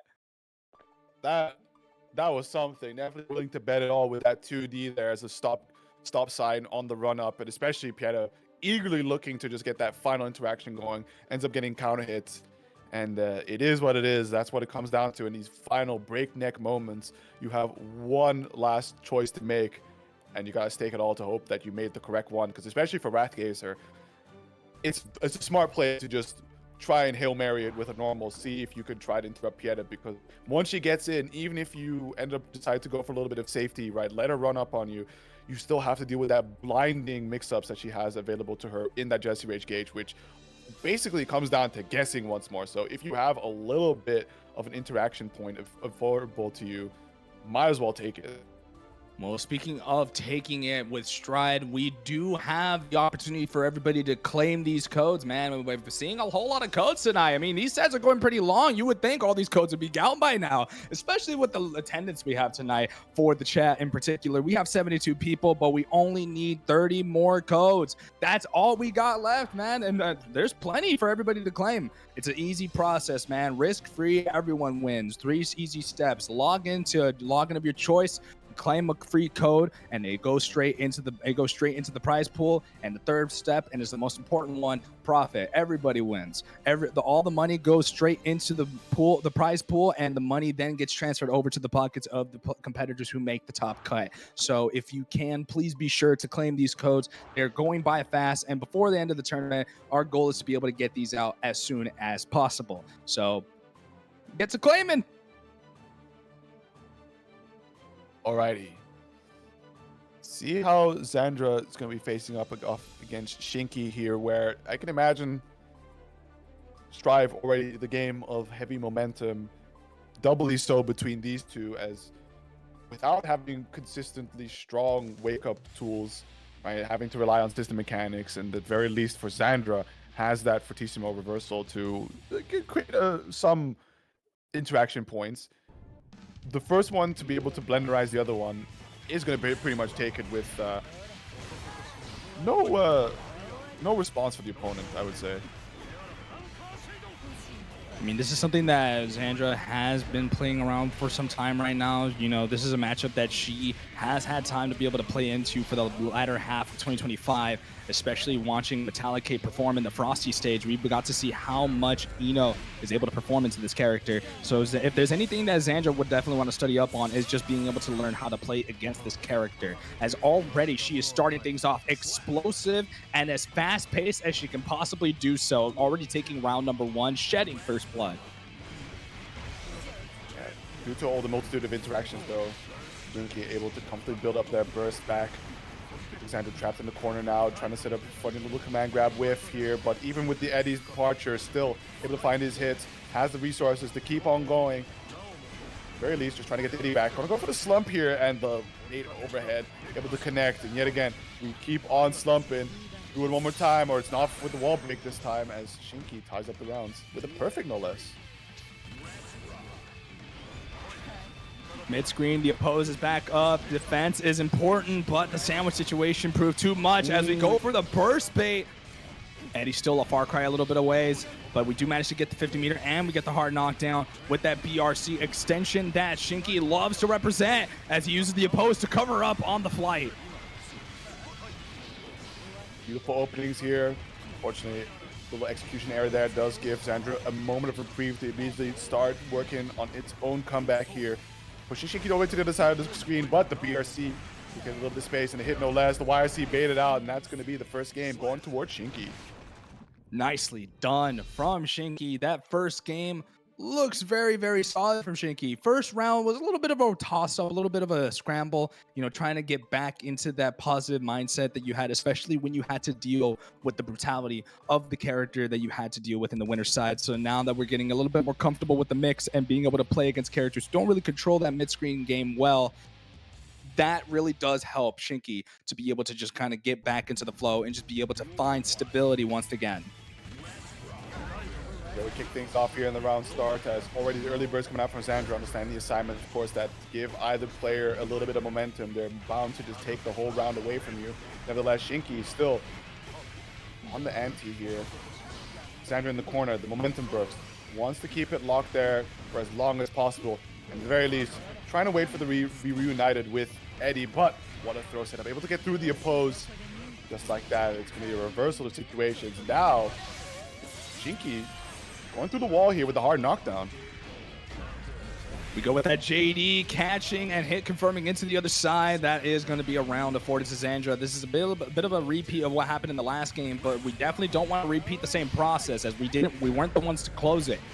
Getting that JS off the head of Shinky, and now we get to get that wall break doing a healthy 50%. Interesting interaction going above and below each other's options. 5D attempt, but this time the YRC working out quite nicely here. Xandra looking to make this a quick one here. Has Shinky already on the back foot, and you can see patient play, trying to play from a distance. We are just going to send out the Amogus. Catches the backdash, going to be a nice bit of damage. Trying to build a bit of time here, but the burst is available for Shinky. It's going to let it rip. Eddie back on the field, deploy forward with the Amogus. Able to get the cross up there through it all. A nice gap check. That's a great knowledge check from Xandra to be able to beat out the flight mode. Just the King Crimson himself, like Shingy, wasn't able to get that, just get that BRC to be able to cover up on the flight. They really do like to solidify that, but Xandra, being very young, has that very young player reaction time. You cannot get away with that opportunity more than once or twice in a row before that starts to become a reoccurring pattern. Already, we're leveled out in this set, and I feel like the script is here. I can see a game 5 happening. Maybe. We'll see how it goes in this game. If confidence starts swinging in either direction, because Shinky starting off with the game 1, you kind of forget that you always get one moment where you are just out of the gates much more confident than your opponent. But if Xandra does have the answers, does start adapting back, we may just see it take it away. But as it stands, Shinky not looking to be outdone as they immediately deal a ton of damage as well as bringing that Eddie back to quickly close out that first round. And it becomes very difficult for Xandra to be able to play around it, right? Just the ability to have to kind of maneuver the screen when you have things like leap, you have things like the drills, oppose, making your approach very difficult as well. And this is only occupied by the fact that your hover dash has an angular descent when you air dash as well. It doesn't make things easy for Xandra and together, but what does make it easy is the plethora of counter hits we're getting on the stand as we're just gifting all these hits for Xandra to be able to capitalize on. This should be more than enough to get the kill. Yeah, situation as well with the burst was going to be locked out thanks to the wall splat. But don't think really that was going to be something that Shinky was looking to burst anyways, and immediately letting it rip here on the round start. But going to go for the HCL there, poking out, making sure to put Eddie off of the table, especially being put on the field without the oppose, making it a risk as always here for Shinky. But nevertheless, able to keep up the pressure. The Amogus coming out here just on the press attempt there from Xandra, dealing a ton of damage as well as getting that hard knockdown. Critical to regenerating this Eddie gauge. And that is the kind of difference you need. You want to be in your opponent's head. You want to show that you have the defensive capabilities to fight on out. Well, Xandra, you're going to have to deal with a lot more volatility than that, especially given that Shinky has already shown that he's willing to spend the cash when necessary and when he feels a button coming along. Now he has that pivotal point. What is Xandra going to be able to do to level things out? Good question. I mean, it's definitely been a solid case of momentum between either two. So who gets the ball rolling first? And especially with that you get one do-over burst moment. Xandra being a little bit more patient, hanging on to it for a bit longer, already sacrificing half of its health. Again, Shinki just finding another opening. The 6P puts you against the wall, break it through. That's what's going to be Eddie back on the field here, despite the no hard knockdown. Nevertheless, doesn't need the time to kill it, but the PRC coming through, baiting the burst. We're dragging all the way to the other side of the screen and maybe able to steal back this round. Who's to say? Yeah, we are going to go for that wall slump. Keep that corner going. Should be enough. No! Ooh. Just goes for the wall slump again. Maybe not enough distance off that charged dust to be able to get the kill. Using the deflection to put some distance. This is a very critical error, and the tap dust is gonna do it. This is something you kick yourself over in the middle of the night thinking, why didn't that work? Shinki able to get a stroke of luck and able to get that round away, stealing it from Xandra, as now he's now there on set point. Grab coming out here, a lot of damage laying on the hurt, gonna go into the Amogus. And seeing that hard knockdown here with the Eddie ready to go right after. There's gonna be that brief window while Xandra doesn't have its burst available to close things out. Zero interaction, and just like that, sets up the command grab, and Shinki gonna break the trend here, closing it out 3-1, moving on forward to be able to go and face off against Wrathgazer later down the line, as we're gonna be returning to our winner's side to have Son and Blazobs fight one another, who have been waiting long enough. Bit of an unfortunate slip up there. That charge dust just not getting enough distance and really did screw over her ability to just kind of get things rolling in her favor. That could have done immense work, but as is usual, there, you know, sometimes you don't have your day, and that just was one of them. Lady Luck smiles upon another competitor, and you just have to live with the consequences of just failure in that point. But nonetheless, getting there, getting pretty deep into the bracket, and in addition to that, right, having some great performances tonight, getting that game 5 into KaramaChan, and even going the distance with Shinki is pretty good for the resume. And considering you made top five tonight, you could at least, you know, give yourself a pat on the back. But moving on into the next rounds, we have the winner side coming up. We have AT Zone, Son versus Blazobs coming up next. But before those come up, please remember to claim your codes. Yucker, I've been on the mic for a minute. You tell the people what they can do from here on out. It's an easy 1, 2, 3 process. ! Match Reno in the chat. I think it's been done there somewhere earlier, so make sure to grab your link over there. Head on over to the site, hit the claim code button, sign in if you haven't done so already. Once you complete that process, you have contributed 25 cents to the prize pool. Every little bit helps, and it'll be going a long way supporting these players who are coming in week after week to put on this high quality Guilty Gear Strive action for y'all to watch for free. So just like that, you will also equally and freely be able to claim these codes to support them. Yeah, it's going to be a really fun time here, dude. It's only going to get better from here on out, as now the Sharks are finally laid claim to the wastelands of tonight's top 8. We're going to keep things rolling very, very quickly, and we're going to see how much more chaotic these sets can get, because now we have the Final Four, and the Final Four consists of 2 pop players, a Ram player, and a Zato player. You know, it was kind of just like this last week. There was also 3 pop players, so making sure to get their licks in before Daisuke does the inevitable nerf hammer. You've had your fun in the sun.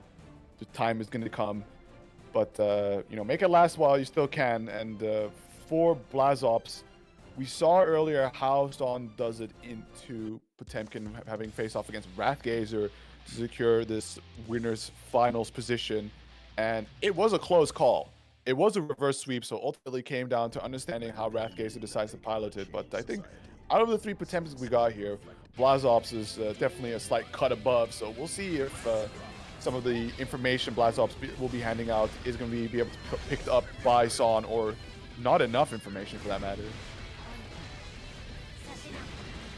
Able to get the second hit of that Agrissa Ordana just barely at the tip end as well before getting caught by that slide head. And we do get the full confirm it into the wall break. Hard knockdown. A lot of possibilities, but we just keep that corner control rolling on through as we deal with that tap dust. I.B.A able to set up for a beautiful back throw punish, trying to go for the pop buster, but the jump away, PRC keeps it safe. Look at the stagger pressure, the patience here from Zon, understanding, of course, that despite the life disadvantage for Blazobs, just one solid hit on some of these slash normals will completely swing things around the other way.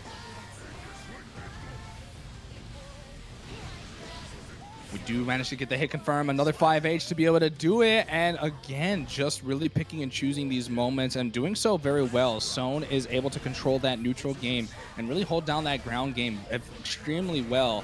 A little bit of a comparison from playing into pietaa, where pietaa loved to play in the skies. We see a lot more grounded neutral coming in from Son, who really loves just playing with these swords. Already a ton of damage being dealt here against Blazobs, and once more able to tag with this long range, keeping the hard knockdown train rolling once again, committing the resources, making sure that Blazobs gets to play as little as possible. But at some point, you are to succumb to the pop buster. Can Blazobs claim victory from the clutches of defeat? The PRC coming in, making it safe, and just like that, able to slow down, set up for the anti-air throw. Stuck into the corner, deflect shield, trying to create a little bit of space. Gone, just dancing around, wanting to have Blazobs overcommit, and we can see the final Hail Mary to kind of get that pop buster going, but ultimately aware of what might come. Son expertly dances around Potemkin here.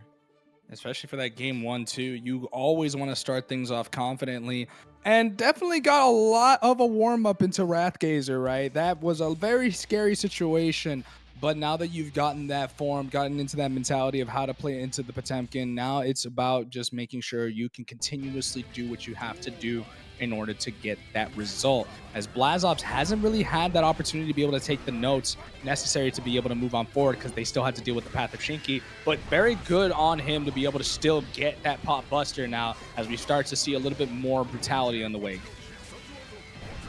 Yeah, you can definitely see when much more in control, able to put Son into the corner. Things are starting to line up a lot more favorably here for Blazobs, and how fast that round went by, how much damage Son held on the early start, decides to just resign, hang on to that burst going into the second round here, and already in a much better position. Able to put Blazobs in the corner, running that wreck, trying to get that throw, but a good tech.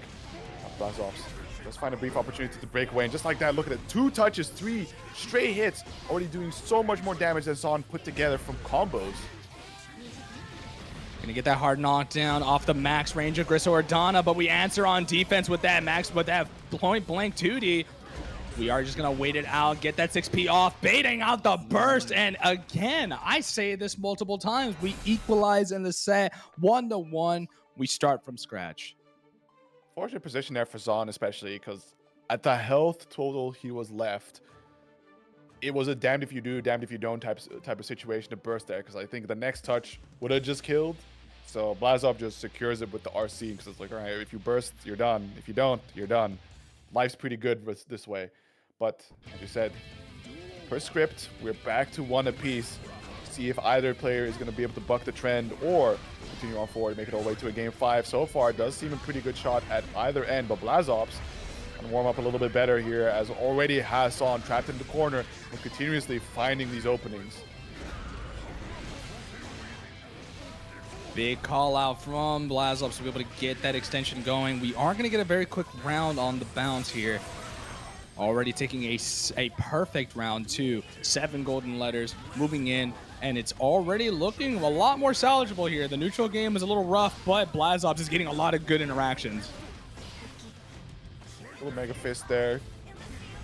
Just trying to compete a bit on the straight damage race here, but able to find an opening here, deploying the sword, smack him against the wall here. Baiken able to pull off a good grip of damage here, as well as a hard knockdown. Son tries to keep up the momentum, making sure that what's key here is that Blazobs does not get to play. Ooh! Holding down that corner, staggering with those K normals, and backdashing away, trying to prevent a throw attempt from Blazobs' side.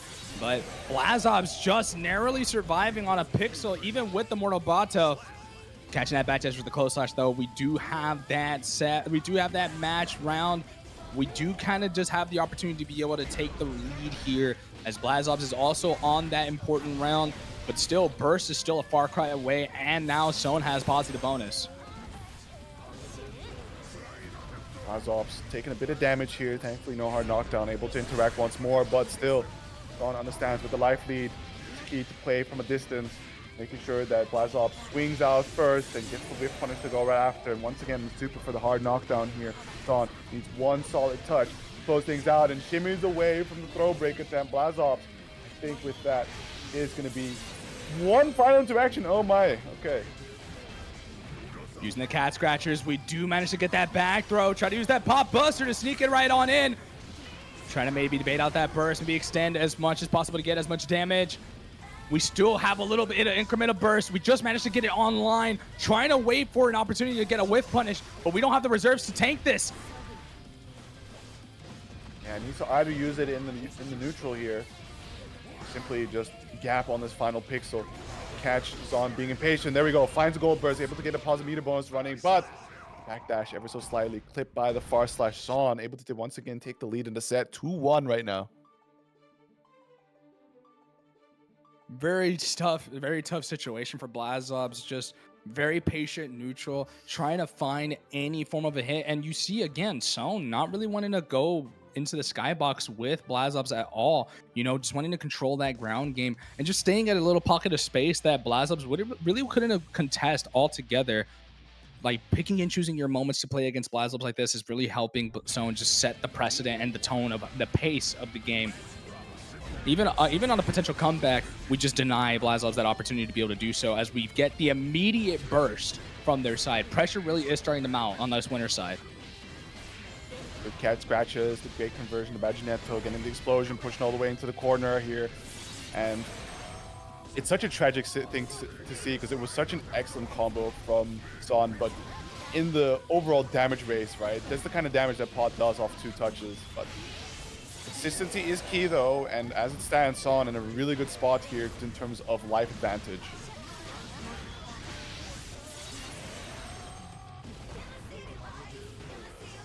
Going in for that instant air dash JK. We do get the back throw incident. We do have that corner locked down. We spend the cash with the blue wild assault and manage to slip in that command grab. Instead of cashing in, we just keep looping that situation over and over and over again. We do get the wall break as we just secure so much of this damage. This actually is more than enough to kill. Son not going to cash in on any of the bursts, just refuses to let that round even go by him, just lets that burst stay. But my God.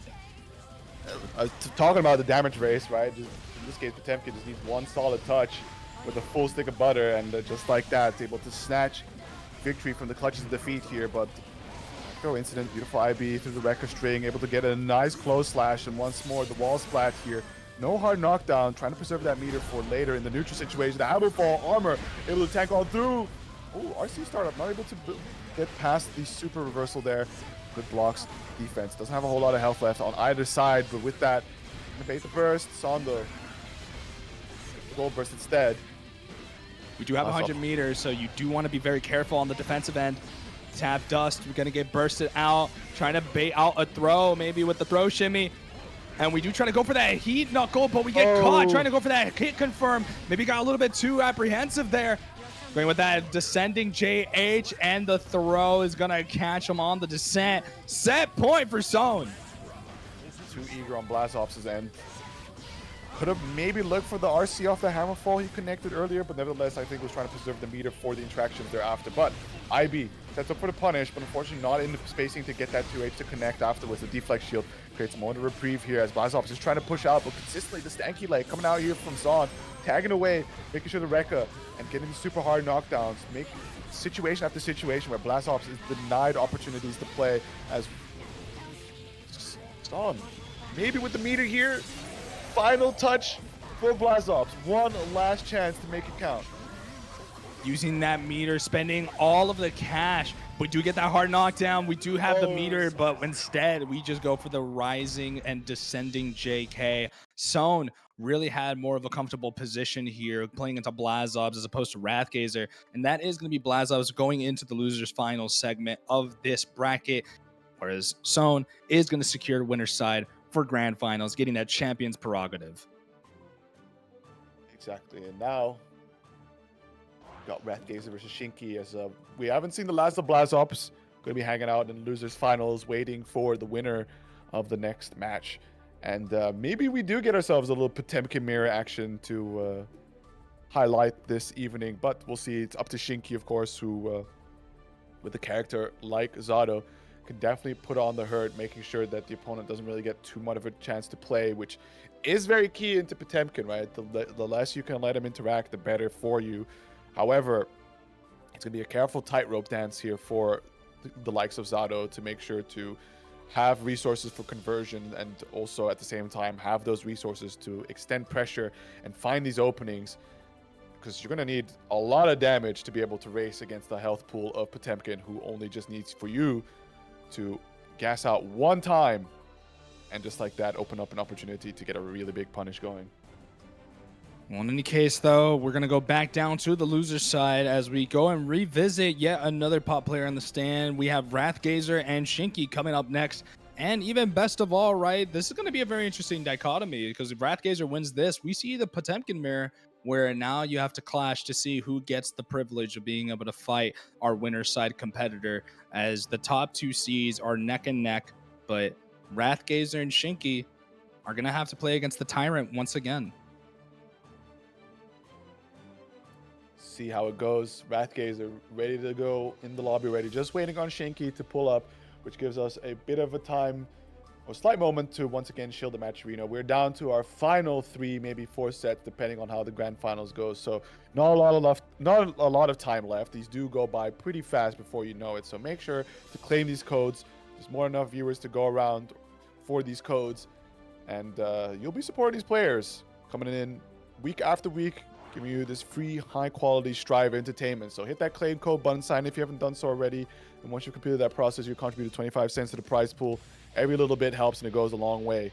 As we're going to be hopping straight into Shinki Zato versus Wrathgazer Potemkin. I mean, you saw how Shinki played into Blazobs when we first saw them on the set, so we'll see how different these two really give each other problems, especially because that loser side run was definitely not fun, to say the least, since he's been there. Controlling that corner, he does have Wrathgazer in the corner, and he's just locking him down permanently.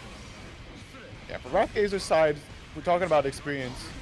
Being from the Denmark scene, does have Halo, currently known as Forskeren, to be able to get that Zato practice against.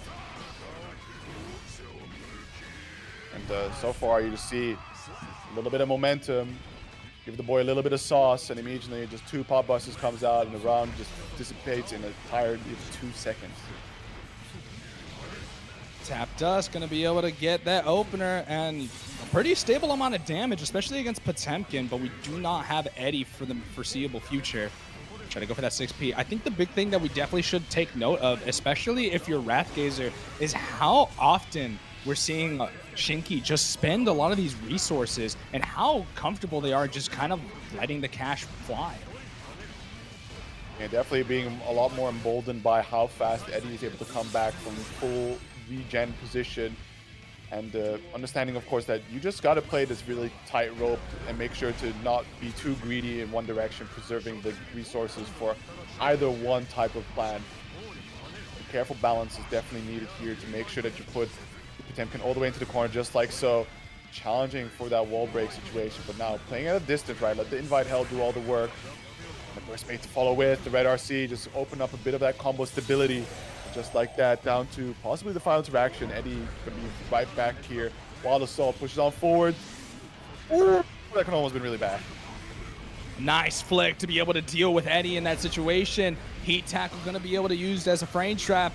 Getting that hard knockdown, 50 meter on deck. We do manage to get all these to land, and unfortunately for Shinki, that game has never been so lost. First blood has been shed on the stand.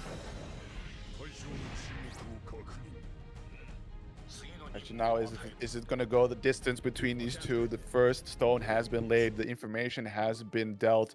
Now it's a question of who's going to be able to pick it up and adapt accordingly, as it's hard to say. Like, Wrathgazer does have these really good interactions to be able to, like we saw, get a flick off to instantly reverse the situation, open up points of interactions, whereas for Shinki, he just needs to make sure to play it they need to make sure to play it very consistently at a distance, constantly playing for spacings, and especially when Eddie is out of commission, to not try to play too much forward with the you know, your long reaching buttons, but just without the companion there to back it up, not the craziest situation.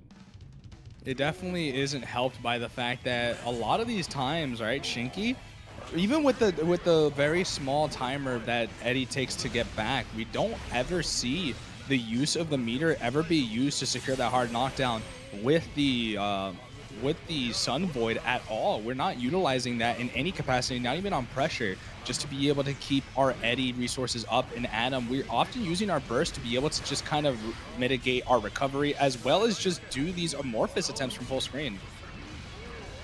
Yeah, look at the call out of the opponent being hasty right after the burst, right? Try to claim some ground back on the screen, push on forward, but Shinky says like, yeah, let's have you calm down a little bit here.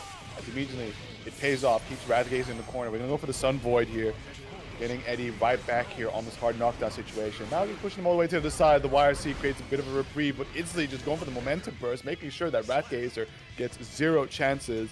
And the dust gonna be coming out here to secure that last blip of health. We try to go for the chase down to get that run up throw, but we do get caught on the up and up using that hammer fall to get on through. Solid defense from Wrathgazer thus far, but getting opened up by the throw, get that extension. And now we got that BRC as we catch the backdash. We're going to secure that wall slump, keep that corner locked down for the foreseeable future. We still just have a little bit more to go. Burst off the table and Eddie gone for a little while. Ooh, great 5H there, going to be a nice bit of damage, but once more trying to gamble on the pop buster. The jump back, creating safety here for Shinky. Once again, putting Wrathgazer back into the corner. A lot of resources is available for Wrathgazer on the meter end, but if you can't escape this pressure or this combo, you're not going to get any opportunity to use it. That is going to be Shinky tying up the set 1 apiece. Nicely done too. A lot more confident into this game in particular. That first game was a little bit more nip and tuck, but we see a lot more confidence, a lot more positivity.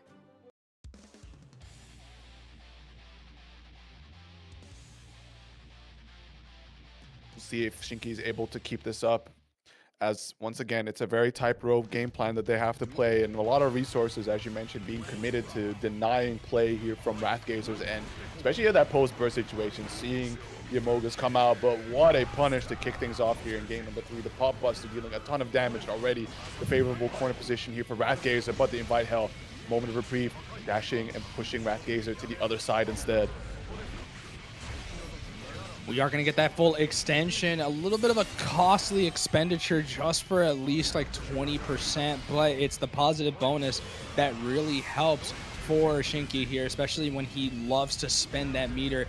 Using that break the law to get to the other side, but he got caught by the JD after coming out of that darkness pit. Now forward, using the oppose to lock down Wrathgazer. The BRC wants to try and keep the pressure up as much as possible, and wagers a command grab. Not going to do the crazy amount of damage, but at the very least, it's going to set up for Eddie here, especially with that RC to guarantee it. Now we're once again without our companion here, trying to play around these invite hells, making it very difficult for Wrathgazer to try and step away from the corner. And there it is, the blade overhead, able to connect. Shinky now with the round lead. Is it enough to steal away the overall set lead? As we catch the reversal of that flight mode, when we try to get on out of there, pop buster gonna land, but now we get to be able to even out the health pools with that entire sandwich situation, utilizing all that Eddie pressure as we do the backdash overhead off that JD. Another wall break, resetting to neutral. Wrathgazer just came up on that 50%, but is gonna cash it all in for that heat tackle approach and catch with another pop buster. Not enough to get the kill, not enough for the 50 either, but we do get the sweep into the 2D, catching that 6H, but forcing so much resource expenditures. Yeah, interesting choice there by Shinky to go for the burst right there at the tail end. Good confidence at the very least to believe in being able to just close out that round all the same, but in earnest, you might want to preserve it here, as now you can see that Wrathgazer is emboldened by the weakened state without that burst that should find himself a solid hit just like this, right? It's going to be damage that's going to stick for quite a while, and how late that burst was used last round, I doubt that we're going to see Shinky get that back in time. Utilizing that break the law to really deal with the issues of the neutral game right now, especially not with Eddie present. We've got to be very careful utilizing that oppose to cover us up, but we go for that air throw to keep that corner. We go to the skies with that JS to catch, and this should be enough. Wrathgazer is going to take yet another point on the bounce, and we are going to move it on. 7 golden letters. Shinky didn't even have so much as an afterthought going into that interaction. We have one more point to be able to extend ourselves, to be able to get that loser's final slot and get that matchup to Blazobs. Can never underestimate the burst econ there.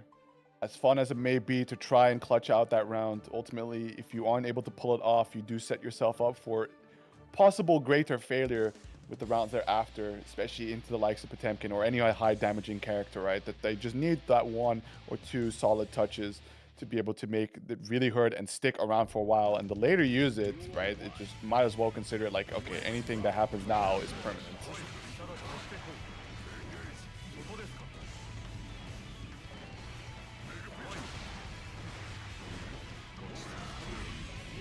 Things off here, both players trading back and forth. Does find the flick on the invite held. Immediately the burst there from Shinky. They want to keep Wrathgazer in this corner. Does find the late overhead, and that's going to be the burst back from Wrathgazer. Both players relatively close to one another in health totals, but still the screen position ever squarely in favor. But the heat tackle able to blow through the invite hell. The pop buster as well to pile on the damage thereafter, but doesn't get the confirm after the RC. Gigantor closing out Eddie and just walking on forward, escorting Shinky into this corner. The tap dust, and that is going to be set point for Wrathgazer. Just wanted to RSVP that entire round 4, just running in behind, just walking in, trudging along, just casually strolling by for that Gigantic to do its business. But very strong defense from Wrathgazer up until that very important overhead landed. We do get that hard knockdown and secure ourselves another mix-up with Eddie now being applicable off that hard knockdown. A little bit more pressure, just going to set up the Sun Void again. I talked about it in the early going, but now we're going to see a little bit more of Eddie being present, and we're starting to see that the lack of Eddie really has dampened Shinky's run thus far, and we're seeing a lot more positivity. Possibly a burst bait here. Yeah, we keep that corner, and we get that throw shimmy. Keep that burst as well. Perfect from Shinky. Hopefully doesn't affect the mentally of Wrathgazer, who immediately kicks this round off by being aggressive, pressing on forward, the back Mega Fist, able to catch Eddie. A bit too far away for the Garuda there to be able to connect. Great offense, already trapped into the corner once more. It's going for the burst, able to catch away Eddie. But here comes your Mogus, able to find a slide head and block thereafter, so it doesn't suffer too much damage, but nevertheless, Shinky still able to find these hits and keep Wrathgazer trapped in this side of the screen. Hasn't been able to break it back to the mid screen in, I think, forever. Only this time with a hard knockdown. 50-meter available. He's just holding on for dear life, using that YRC to just find that little escape. We try to go for the flick, but again, the Amorphous gonna catch out. Shinky has utilized that like a reversal, almost opting to use it as a way that similarly to the way that obstacle players like to use the particle sphere on defense, and it has been working absolute wonders. We are now back to our regularly scheduled programming of Game 5s here at SaltyEU. Indeed, it is the case. Definitely a testament to how much Wrathgazer does happen to struggle into the pressure from Shinky there. Once being slammed into the corner, has a real difficult time of finding an opportunity to escape from it. And likewise, we could see it go the other way, of course, where if Wrathgazer does start things off pretty confidently in these round starts, that not only the potential to speedrun games, but simply put Shinky in a very scary position, having to play around these pop busters and taking guesses on a lot of stagger pressure, which can just lead to so much damage. Using that invite hell, getting a lot of plus frames on that situation. We try to hammerfall right on out, but again, we're back to square one. Using that BRC off the 6H flight, and now wall break is commencing off of the wall slump. We just kind of reset until we get that kill. Resetting to neutral. We do not have Eddie for the foreseeable future, but we do have 50-meter coming up real quick. It's a scary reset to go for. Yeah, wall break to go for there when no meat hard knockdown, no Eddie gate. Just like that, an opportunity for Wrathgazer presents itself. Doesn't quite get the 6H to close things out, but fishes the anti-air, the meaty 5P, but not trying to finish out the food. Trying to bait out the burst here. Big hammer fall straight into the wall splat. No opportunity given to Shinky. No quarter as Wrathgazer once again finds himself back on the set point here with no burst gauge really to work with compared to Shinky's full blue bar. We do get the extension, we get the opener, as well as the extension off of that oppose. We are going to pop that Sun Void to get the hard knockdown as well, doing a pretty healthy amount of damage to Potemkin, but that burst economy is starting to rise and climb very aggressively. We're using that BRC to be able to go for yet another mix, be able to go through the throw shimmy, but Eddie is not here yet. We just came up online with it, baiting out that burst. And once again, taking yet another round. Set point for either player. Final round for both of them as well as you go to the final game. Final round burst available on both sides as equal as it gets. But again, Shinky starting things off. Trying to desperately look for an interaction there. We're off the 6p heat tackle cancel. But nevertheless, going to have to spend the burst here to instead, once again, go back to flicking. Hoping that Invite Hells happen to be placed right on top. But there's the momentum burst from Shinky, making sure that Wrathgazer is still stuck in this corner, able to jump on over, big counter hit, sets up for some Eddie-less damage. Once again, the BRC scary mix, able to block it out for the time being, but it's like that, Eddie gets redeployed, and there's not a whole lot of health left here for Wrathgazer to try and mount up a comeback as the wall is spread. Gonna go for the slump here. Again, another opening, and off this one, here comes the Amogus, and that is gonna be it for Wrathgazer as Shinky closes it out 3-2.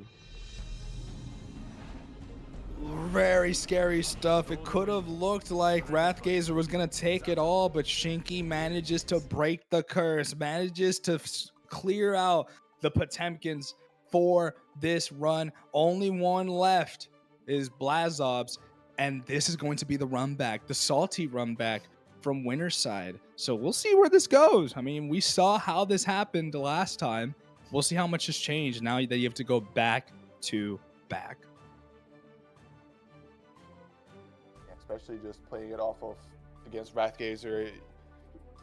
Gonna be kind of prepared to deal for Potemkin, I assume, but still, the age-old adage goes that a game with depth like Strive, no two person will pilot the character the same way. So even though Shinky just came fresh off that Wrathgazer set, he's gonna have to try and rewind a bit to a couple earlier layers just to see how does Blazobs favor the options in Potemkin's toolkit over that of Wrathgazer. Yeah, Blazobs definitely showing a little bit more initiative going into this matchup as opposed to recently with Wrathgazer being a little bit more choosy with opportunities to approach forward. A little bit more solid defense as well, but we do fall to the JD once again. This time we're learning from our mistakes from the last set. Shinky being a lot more invested in being able to just keep Eddie on lockdown at all times.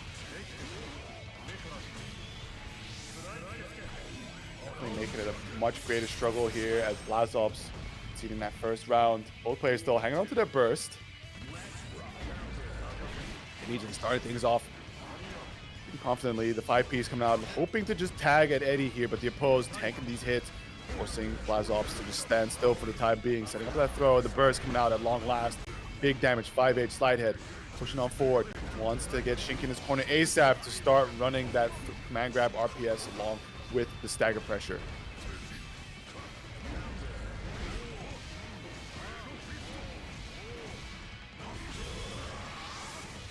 Oh my goodness, what big speed run. As always, like, still the trend can show, should the Potemkin get a good firm hold of the Zato, making sure that they don't have access to Eddie, have no meter, have no burst to escape, it's very hard for Shinky to escape that situation. We're going for the slide head. We're being a little bit more abrasive with our options too. Blazobs, honest to God, willing to go for more risks. And we do manage to get that pop buster off. Very scaled, but again, like I said, Blazobs willing to take a lot more risk on the defensive approach. And Shinky feeling a lot more comfortable with being able to exploit that, is getting some good economy and good interactions flowing. No Zato, no Eddie for the foreseeable future with that active 5P, but we go for the gold burst, and now we get the ability to just bait the burst at any given point. Unfortunately, doesn't quite succeed on that matter. Here comes the Gigantor, locking down that ground approach as Eddie does end up taking a few hits. Blazobs making sure that there's no air escape, but does end up getting tagged at the very end there, but not enough for Blazobs to fully get the kill going. The 5P willing to challenge despite the hard knockdown. We find the YRC able to break through the tap dust. The tab with the Mega Fist sends it in, but doesn't quite get the pickup. Sends out a tap dust of his own, but it's going to be the 2S from Shinky there to clutch out game number 1.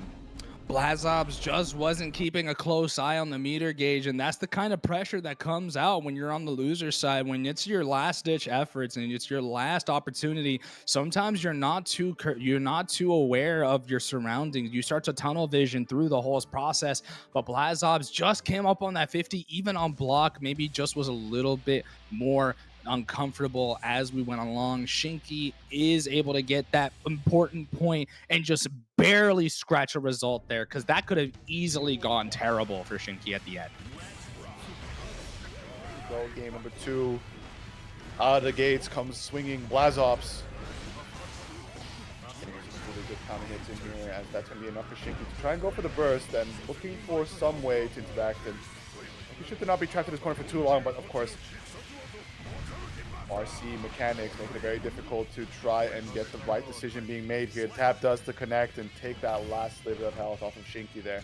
Blazobs still able to demonstrate these really commanding Potemkin rounds from time to time. Only question now is if he can do it a little bit more consistently to turn a round win into game win and the game win into a set win.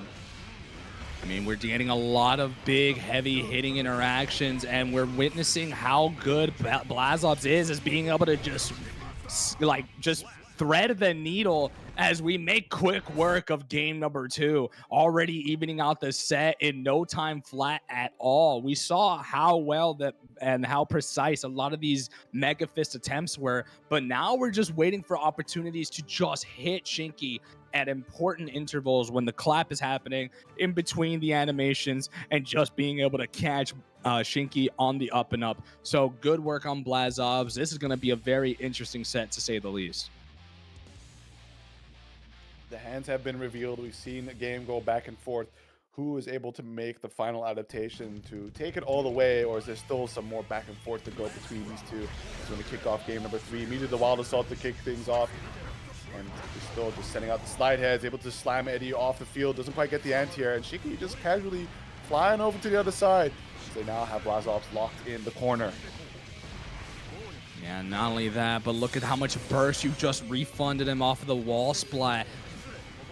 Shinky gonna have to be a little bit careful, especially when you have all that opportunity to have to wait for Eddie. Try to go for the goal burst, but they get caught out. Counter hit 5H leads to nothing, but that is a huge counter hit. Now you got to deal with the wall break that comes with it, and worst of all, you spent your burst in the last round. Now you're going to go into this one with less than half of it going over. Blazobs on the verge of taking this next round. Still might see an opportunity for Shinky to be able to get that burst gauge back up to max, but with things like Potemkin busters, there's not going to leave a whole lot of time for that regeneration to happen in time. So down to that last Potemkin buster range here for Shinky. Needs to really make this momentum count. Already has the wall stick. Just going to go opting for the no hard knockdown, and with a lack of Eddie gauge, it's definitely a bold choice. Nevertheless, working out for the time being. Going to find that burst. Doesn't get close enough to set the pop buster in time, and that is going to be Shinky clutching out the round here, as it's once again a round apiece to both. Now it's a question of who's going to take the lead in the set. Getting that slide head hard knockdown. We go with that Hammer Fist JS, and we do manage to kill Eddie off for the time being. Hard knockdown once again off the heat tackle, and we just go for the reset just in case of the burst applicable. Now you have very little options left over if you're Shinky. Going for that immediate burst. That lapse of judgment gives Blazobs the lead and gives us a perfect round. We go on one more point, and we get to go back up to face Zone in grand finals. Well then, see if Shinky has anything left in the tank here to try and make the comeback happen against Blazobs, or if they are all spent out of ideas. Simply a question of, can I just get the momentum enough times to be able to end up making this a sort of a mini reverse sweep, or similarly, will Blazobs be able to pull that off himself? Run things off with a great reaction there, the 5P, but on the full screen immediately gives the free opportunity to Shinky to set up the Eddie and covering for the approach, already taking half health of Blazobs here and still pushing damage on forward. The Amogus catching the Mega Fist, no meter to make that save, trapped in the corner, down to possibly one final guess here for Blazobs, but sends in the Mega Fist, being able to do a nice grip of damage. The point now is going to be, can I claim Shinky's burst? Or maybe very nicely take the whole round with it, baits the burst off that RC, a ton of damage, not close enough to get the OTG going, and baits the RC behind it as well. Two wrong guesses there, and that's going to be set point here for Blazobs with next to no resources on Shinky's end. It is definitely not looking good for Shinky. We're starting to see a lot of that composure fall out of the window as soon as that one interaction falls flat.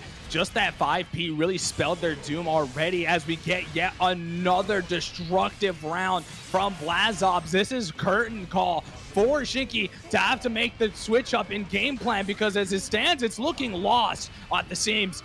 We're just staggering out, using the FD to push some distance. We do manage to get the opener, but we are looking very high and dry with a lot of the resources on deck. Blazobs does get caught. He's trying to get back up, though. Goes for his own quickly. Cantor out on the field here, controlling the horizontal space. Trying to escort into the corner, the slide head, chipping away. Has one OTG, burst on pressure, but still hasn't quite escaped the corner just yet. The oppose. Up the pressure, laying it up. A lot of meter here for Shinky to work with, but is it going to be enough? They just can't let one touch from Blazobs go. Otherwise, that is going to be the set. And that is the one necessary hit that Blazobs needed. Just flopping on the deck like a fish, like it's SpongeBob in this bitch. Shinky's gonna be going down. Blazobs gonna get that run back. I'm sorry to tell you, but the curse remains. Son gonna get that run back in grand finals, and it's gonna be all Potemkin from here. Insane choice to go there towards the end, but nevertheless, Blazobs able to get the clutch factor going. And as you said, rematch time now, which it's going to be quite something here for Blazobs to make this switch around compared to last time, because fairly confidently, Son took it 3-1 over Blazobs to send him down to the loser side in winners finals. And now coming in at it from the loser's end, not only does Blazobs need to make a win happen here, needs to make 2, right? A cumulative of 6 games has to be won by Blazobs to claim this week's Salty bracket.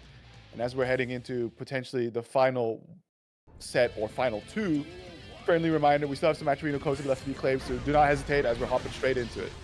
The action never stops, and neither do we. We try to go for that hammer fall, but we get caught out. We do have to cash in on that burst to just start all over again. So just trying to play that simple neutral that won him the set last time in the winner's side, as we are just going to get that immediate wall break in the Mortal Bato. 50 meters still hasn't been afforded to Blazobs, so there's still a long ways to go as we get caught by the H sword toss, and we're going to get yet another hard dog down on the stands.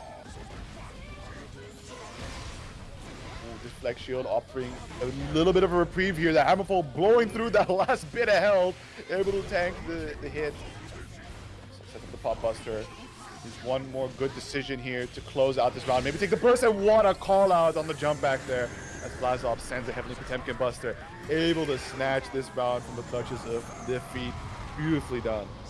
Hands on my head, I watched that man die right before my eyes. I saw that flash and I immediately heard the bells are ringing. We're gonna get that flick off of whatever that rock was. I think that was the Ondo attempt from Son in that position. As we try to go for that slide head, just controlling that corner, not allowing Son to be able to get that escape off the Silda Detro, and just locking him down consistently. Hit confirming off of the 2S5H. Now we're back to mid-screen. This is a much more comfortable position, but the hammer fall to be able to break through the space. Yeah, soaking the hit of the stone. Looking for the cat scratches here, create a little bit of an opening, but man, this is going to be quite the hill for Zon to climb back from. A lot of damage needs to be happening on the side from Ramlethal, which currently don't see it doing too much. It's going to be a death by 1,000 cuts because of just how relatively tanky Potemkin is. Full burst. Surviving for the time being, pushing on forward. The PRC able to get the opening, and nevertheless able to make a miracle happen here, claiming a round back, and now it's anyone's game to take the first blood in the set. But it definitely does start to call into question whether or not that goal burst was worth the opportunity to be able to get that round and equalize, because now we're just coming up on burst. We do have that hit confirm off the max range Daro off that bar slash. We do have the ability to extend. We do get that wall break and that hard knockdown. Looks like that decision is starting to really pay out for Zone to be able to get things rolling. As we get that failed gold burst, we do block it out, and now we get to maintain momentum. Back throw incident does offer us a pop buster attempt, but still, nice escape from Zone. Great flight away. Best to not interact to a hungry shark waiting underneath for you with some of these insane anti-airs. But backdash pop buster dealing a lot of damage here, but not enough to take the life lead just yet. But still in a threatening position to close out the game on one solid touch. But nevertheless, the explosion is going to open it up here as Blazobs is going to go down one game here. Yeah, it was a lot more positive in that final round, but Blazobs just getting caught out here again. That these normals, that these good picks and choosing spots for Son just really make it difficult to play the neutral game. But when Blazobs has had these opportunities, really takes these risks and just does the business, it does make it difficult for Son to just find this escape. And you know, as it stands, Zone is a bit more conservative of the meter expenditures at the moment in time. So we're seeing a lot more of that meter being used to just go for these PRC attempts to be able to recover some of the recovery, as well as just go for these hard knockdowns. Great opener here. Good grip of damage as well to go with. Our no hard knockdown does offer some interaction, but look at that spacing, just barely able to catch a punish there. Rare situation, especially into the Hammerfall with all that armor that it has available. Just like that, just winning interaction after interaction. And once more finding overhead, catching Blazobs being rather impatient. And there it is, the 7 gold letters, read them and weep. Round start 2S, nothing fancy, but it doesn't need to be. It just needs to be efficient and consistent. And that's the thing that has been working out for Zone. Blazobs having to take a lot more risks in the neutral game, but whenever found an opportunity to get things rolling, it does help out. But when you crash and burn heavy like you do with that Mortal Bato. Deflect shield getting a bit of space here, but the Hammerfall being blocked does mean that the RC has to be spent to make it safe. Quick reversal here to punish that 2H, and wow, JD into the pop buster, a good grip of damage, and now taking ever so slight life lead. Barely just not getting the heavily Potemkin buster. Gonna go for the burst, committing it, trying to get that positive meter bonus running here, but doesn't have a lot of health to work with here, so let's be also careful in this neutral interaction to not overextend and get Blazobs that free hit, but the Mega Fist is just gonna come swinging out here as Blazob once again ties up the rounds. Yeah, you saw how slow and methodical that approach was, really playing that ground game, not wanting to let Blazobs get an interaction going, but that one threading of the needle with that Mega Fist did give him that chance to just roll on through. Again, back into that corner. We try to go for the throw shimmy. It successfully does so. Hard knockdown provided by that Mortal Bato is going to be very important as we get that situation. We mash out of the corner, using that PRC to extend our pressure, and now we get to reset with the pop buster off that Garuda attempt. Oh wow, just patience. Hoping to see some kind of response coming out from Son, but takes that opportunity to just insane Yomi, goes for the gas, runs up forward, gets that throw, and once more, another throw acquired. Meter spent straight into the Calvados, going to turn you into Ash here, and that is going to be the 2-game lead on Son's end. Yeah, now that we're reaching the fairy tale ending of tonight's bracket, the tail end of it, reminder to everyone, if we haven't already, man, claim those codes. We're right around the tail end of tonight's bracket. I still see 27 codes, and I see 84 of you guys in chat. If you guys haven't already, please be sure. We've got enough time on deck, but let's make it a good one. Let's end tonight off with a bang. Last game for Zone to take tonight's tournament, while Blazobs has to play for survival. Nice, able to find that 5P, already pushing Son in towards the corner, dealing a lot of damage. Not the greatest combos here, all 2 hits, but a ton of damage all the same. I think with this momentum, doesn't quite finish the plate just yet, but one good touch, no burst on Son's end. Gonna spell doom here, as once again the slide head trading here. Oh my goodness, can't quite leave the corner, and constantly close slash after close slash is just hammering down. Son does take a quick Potemkin round here. Blazobs once again getting caught out by such great spacing from Son at the moment. Another wall break on the reset to neutral. This is a perfect position for Zone to just capitalize on the spacing wars. Now we have that corner locked down, going for that empty low off the sword toss. Black Feet combo does scale the combo, but it doesn't matter. Positive bonus is rolling on through, and Blazobs is running out of options. Only the burst available, but considering the situation and the fact that this could be set point that Sod puts himself on, not likely to let that burst rip, as we are going to see, in fact, now tournament point for Zon, both players with the burst available. How will it play out? Already the first touch going to Zon, but no major momentum going to either side. Both players just trading their normals into one another, carefully just trying to play that spacing game, as Son understands that if you overcommit, let Potemkin hit you with one of these really good starters, you could take much more damage than you could ever dish with your own. Nice catch with that hammer fall, really banked everything on that, and Hail Mary to the opposite side. 100 meter on deck as we bait out the goal burst, and Blazobs survives for yet another game as we reduce the deficit by 1 point, reducing it in half. We have ourselves a set on our hands. Yeah, I'd imagine that goal burst was a little bit of a mistake there by Son. Happens in these type of moments, right? You try to play it as perfectly as you can, but ultimately you do get put into some very stressful situations where you got to make sure to maintain your cool and not get caught up in your own instincts, where you make a hasty decision that could lead to just a terrible situation thereafter. Yeah. Here it is, game number 4 between these two, and already the early start, both swing in, but no major confirmed just yet. Yeah, that goal burst attempt was definitely more so as a counterbalance, but from the last time they played, that heavily Potemkin Buster getting countered by that goal burst was a good idea in practice, but Blazobs making a quick adaptation with the 100 meter really makes it work out in the end, as now we're going into our game number 4, and Blazobs is feeling so comfortable as we just get the pop buster from the descent. There was nowhere to run, but we do get that Mortal Bato. It is the great equalizer. Both players relatively equal on health here. We do find the air-to-air. The OTG to push it further to the corner, a nice opener, but doesn't have the meter to try to close out the spot. So no hard knockdown as well. The last hit, but the push into the corner, the tap does connect, and once again, Zon, tournament point. Both players with their burst available. Is it enough to close it out this time, or is there more interaction points ahead where Blazobs may be able to make the comeback happen? There's another pop buster.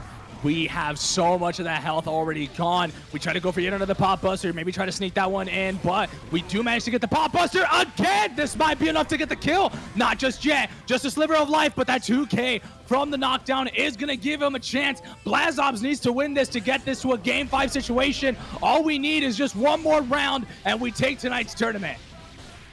Already a great opener here, especially with Blazobs. No burst available, which means that damage is going to stick on these combos. At least has 50 meter for the deflect shield, but ooh, what an error on the flick timing there.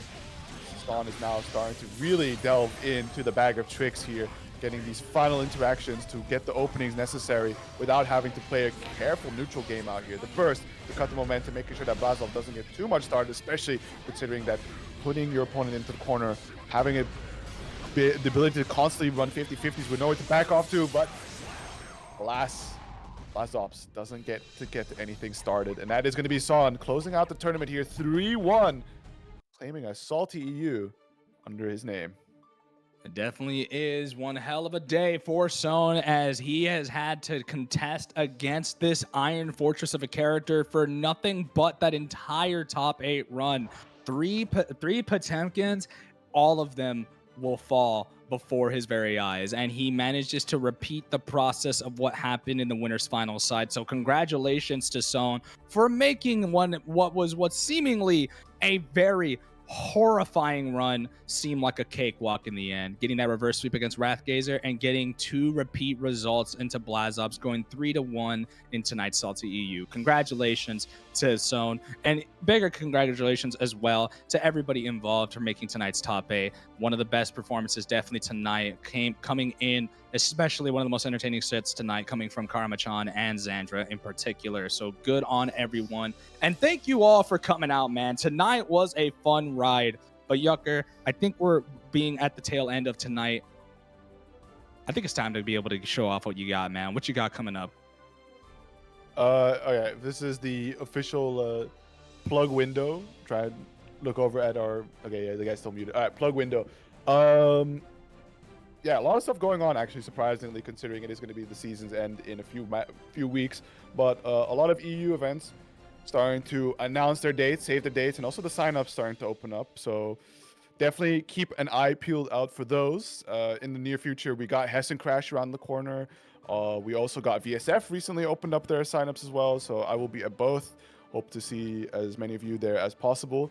I will, of course, be hiding in the Blaze Blue corner as per usual. Other than that, Zero Fundamentals happening during, unfortunately, during AWT finals. Thankfully, during the LCQ, so we don't miss on the main action. But for anybody in the area that decides to slip on quickly, get on some extra offline Strive action, we will be running Guilty Gear Strive in that time. And other than that, I will be at Slashback and Combo Breaker to any of the NA people. Alrighty then. Speaking of North America, my home stomping ground, man. It's gonna be fun here in the North American district, especially with this here CEO on the horizon. You're gonna see a lot coming in from YoKai this year, and this doesn't end anytime soon as well, as we just recently restarted our bracket hosting ways. We are now back in the competitive district, and if you guys aren't already aware, we are bringing prize pools into the mix as well. So we're going to start slowly implementing these $25 prize pools and alongside the match arena. So if you guys aren't interested in being able to compete and show your skills, especially to those who are new to YoKai, please be sure to pull up as tomorrow at 8 p.m. CEST. I would hope that would be around 2 p.m. Eastern Standard Time for me in Florida. We will be running Howling Hostility number 52 with the $25 prize pool. And for our North America players who are here in the chat, we are also hosting Misfit Brawl at 7 p.m. EST on Thursday. At every week, we're going to be bringing back these weeklies, and we're going to be bringing these prize pools to you guys as well. But if you guys want to find us, please be sure to find YoKai on Twitter at RealYoKaiFGC, and you'll be able to find us on Twitch at YoKai_FGC. And if you want to find me, you'll definitely find me in the YoKai Discord. Please be sure, as we are very community centric, on top of being able to bring up more for the community. But in any case, all that plugging aside, Yucker, it has been a pleasure once again being on the mic with you. Thank you to everybody in the chat for attending and watching tonight's SaltyEU. And thank you to Ice and everybody in the production, as well as the TO box, for putting yet another event. It was a fantastic time, but it's going to be a time to remember as we move on to the next one. We loved it here. I loved it here. Take care, everybody. It has been a pleasure. We'll see you guys next week. Yeah. So for me, I'm tomorrow Xrd, right? Yakur knows. I as well see you. I know. Yeah. I know I can count on you. You my goat. I can always count on you. So tomorrow for the Xrders, we have Xrd. And other than that, classic schedule. Next week, Salty. I assume it's gonna be Ace again. I just stepped in today last second. And other than that, I already prepared to raid for Neos. I wanna go to bed. I have to wake up early tomorrow. So I'll see you all tomorrow with Xrd. And other than that, enjoy Strive. AWT soon, so be on the lookout for that. And other than that, just play fighting games, go to your locals, and I'll see you all next time. Bye bye. Peace.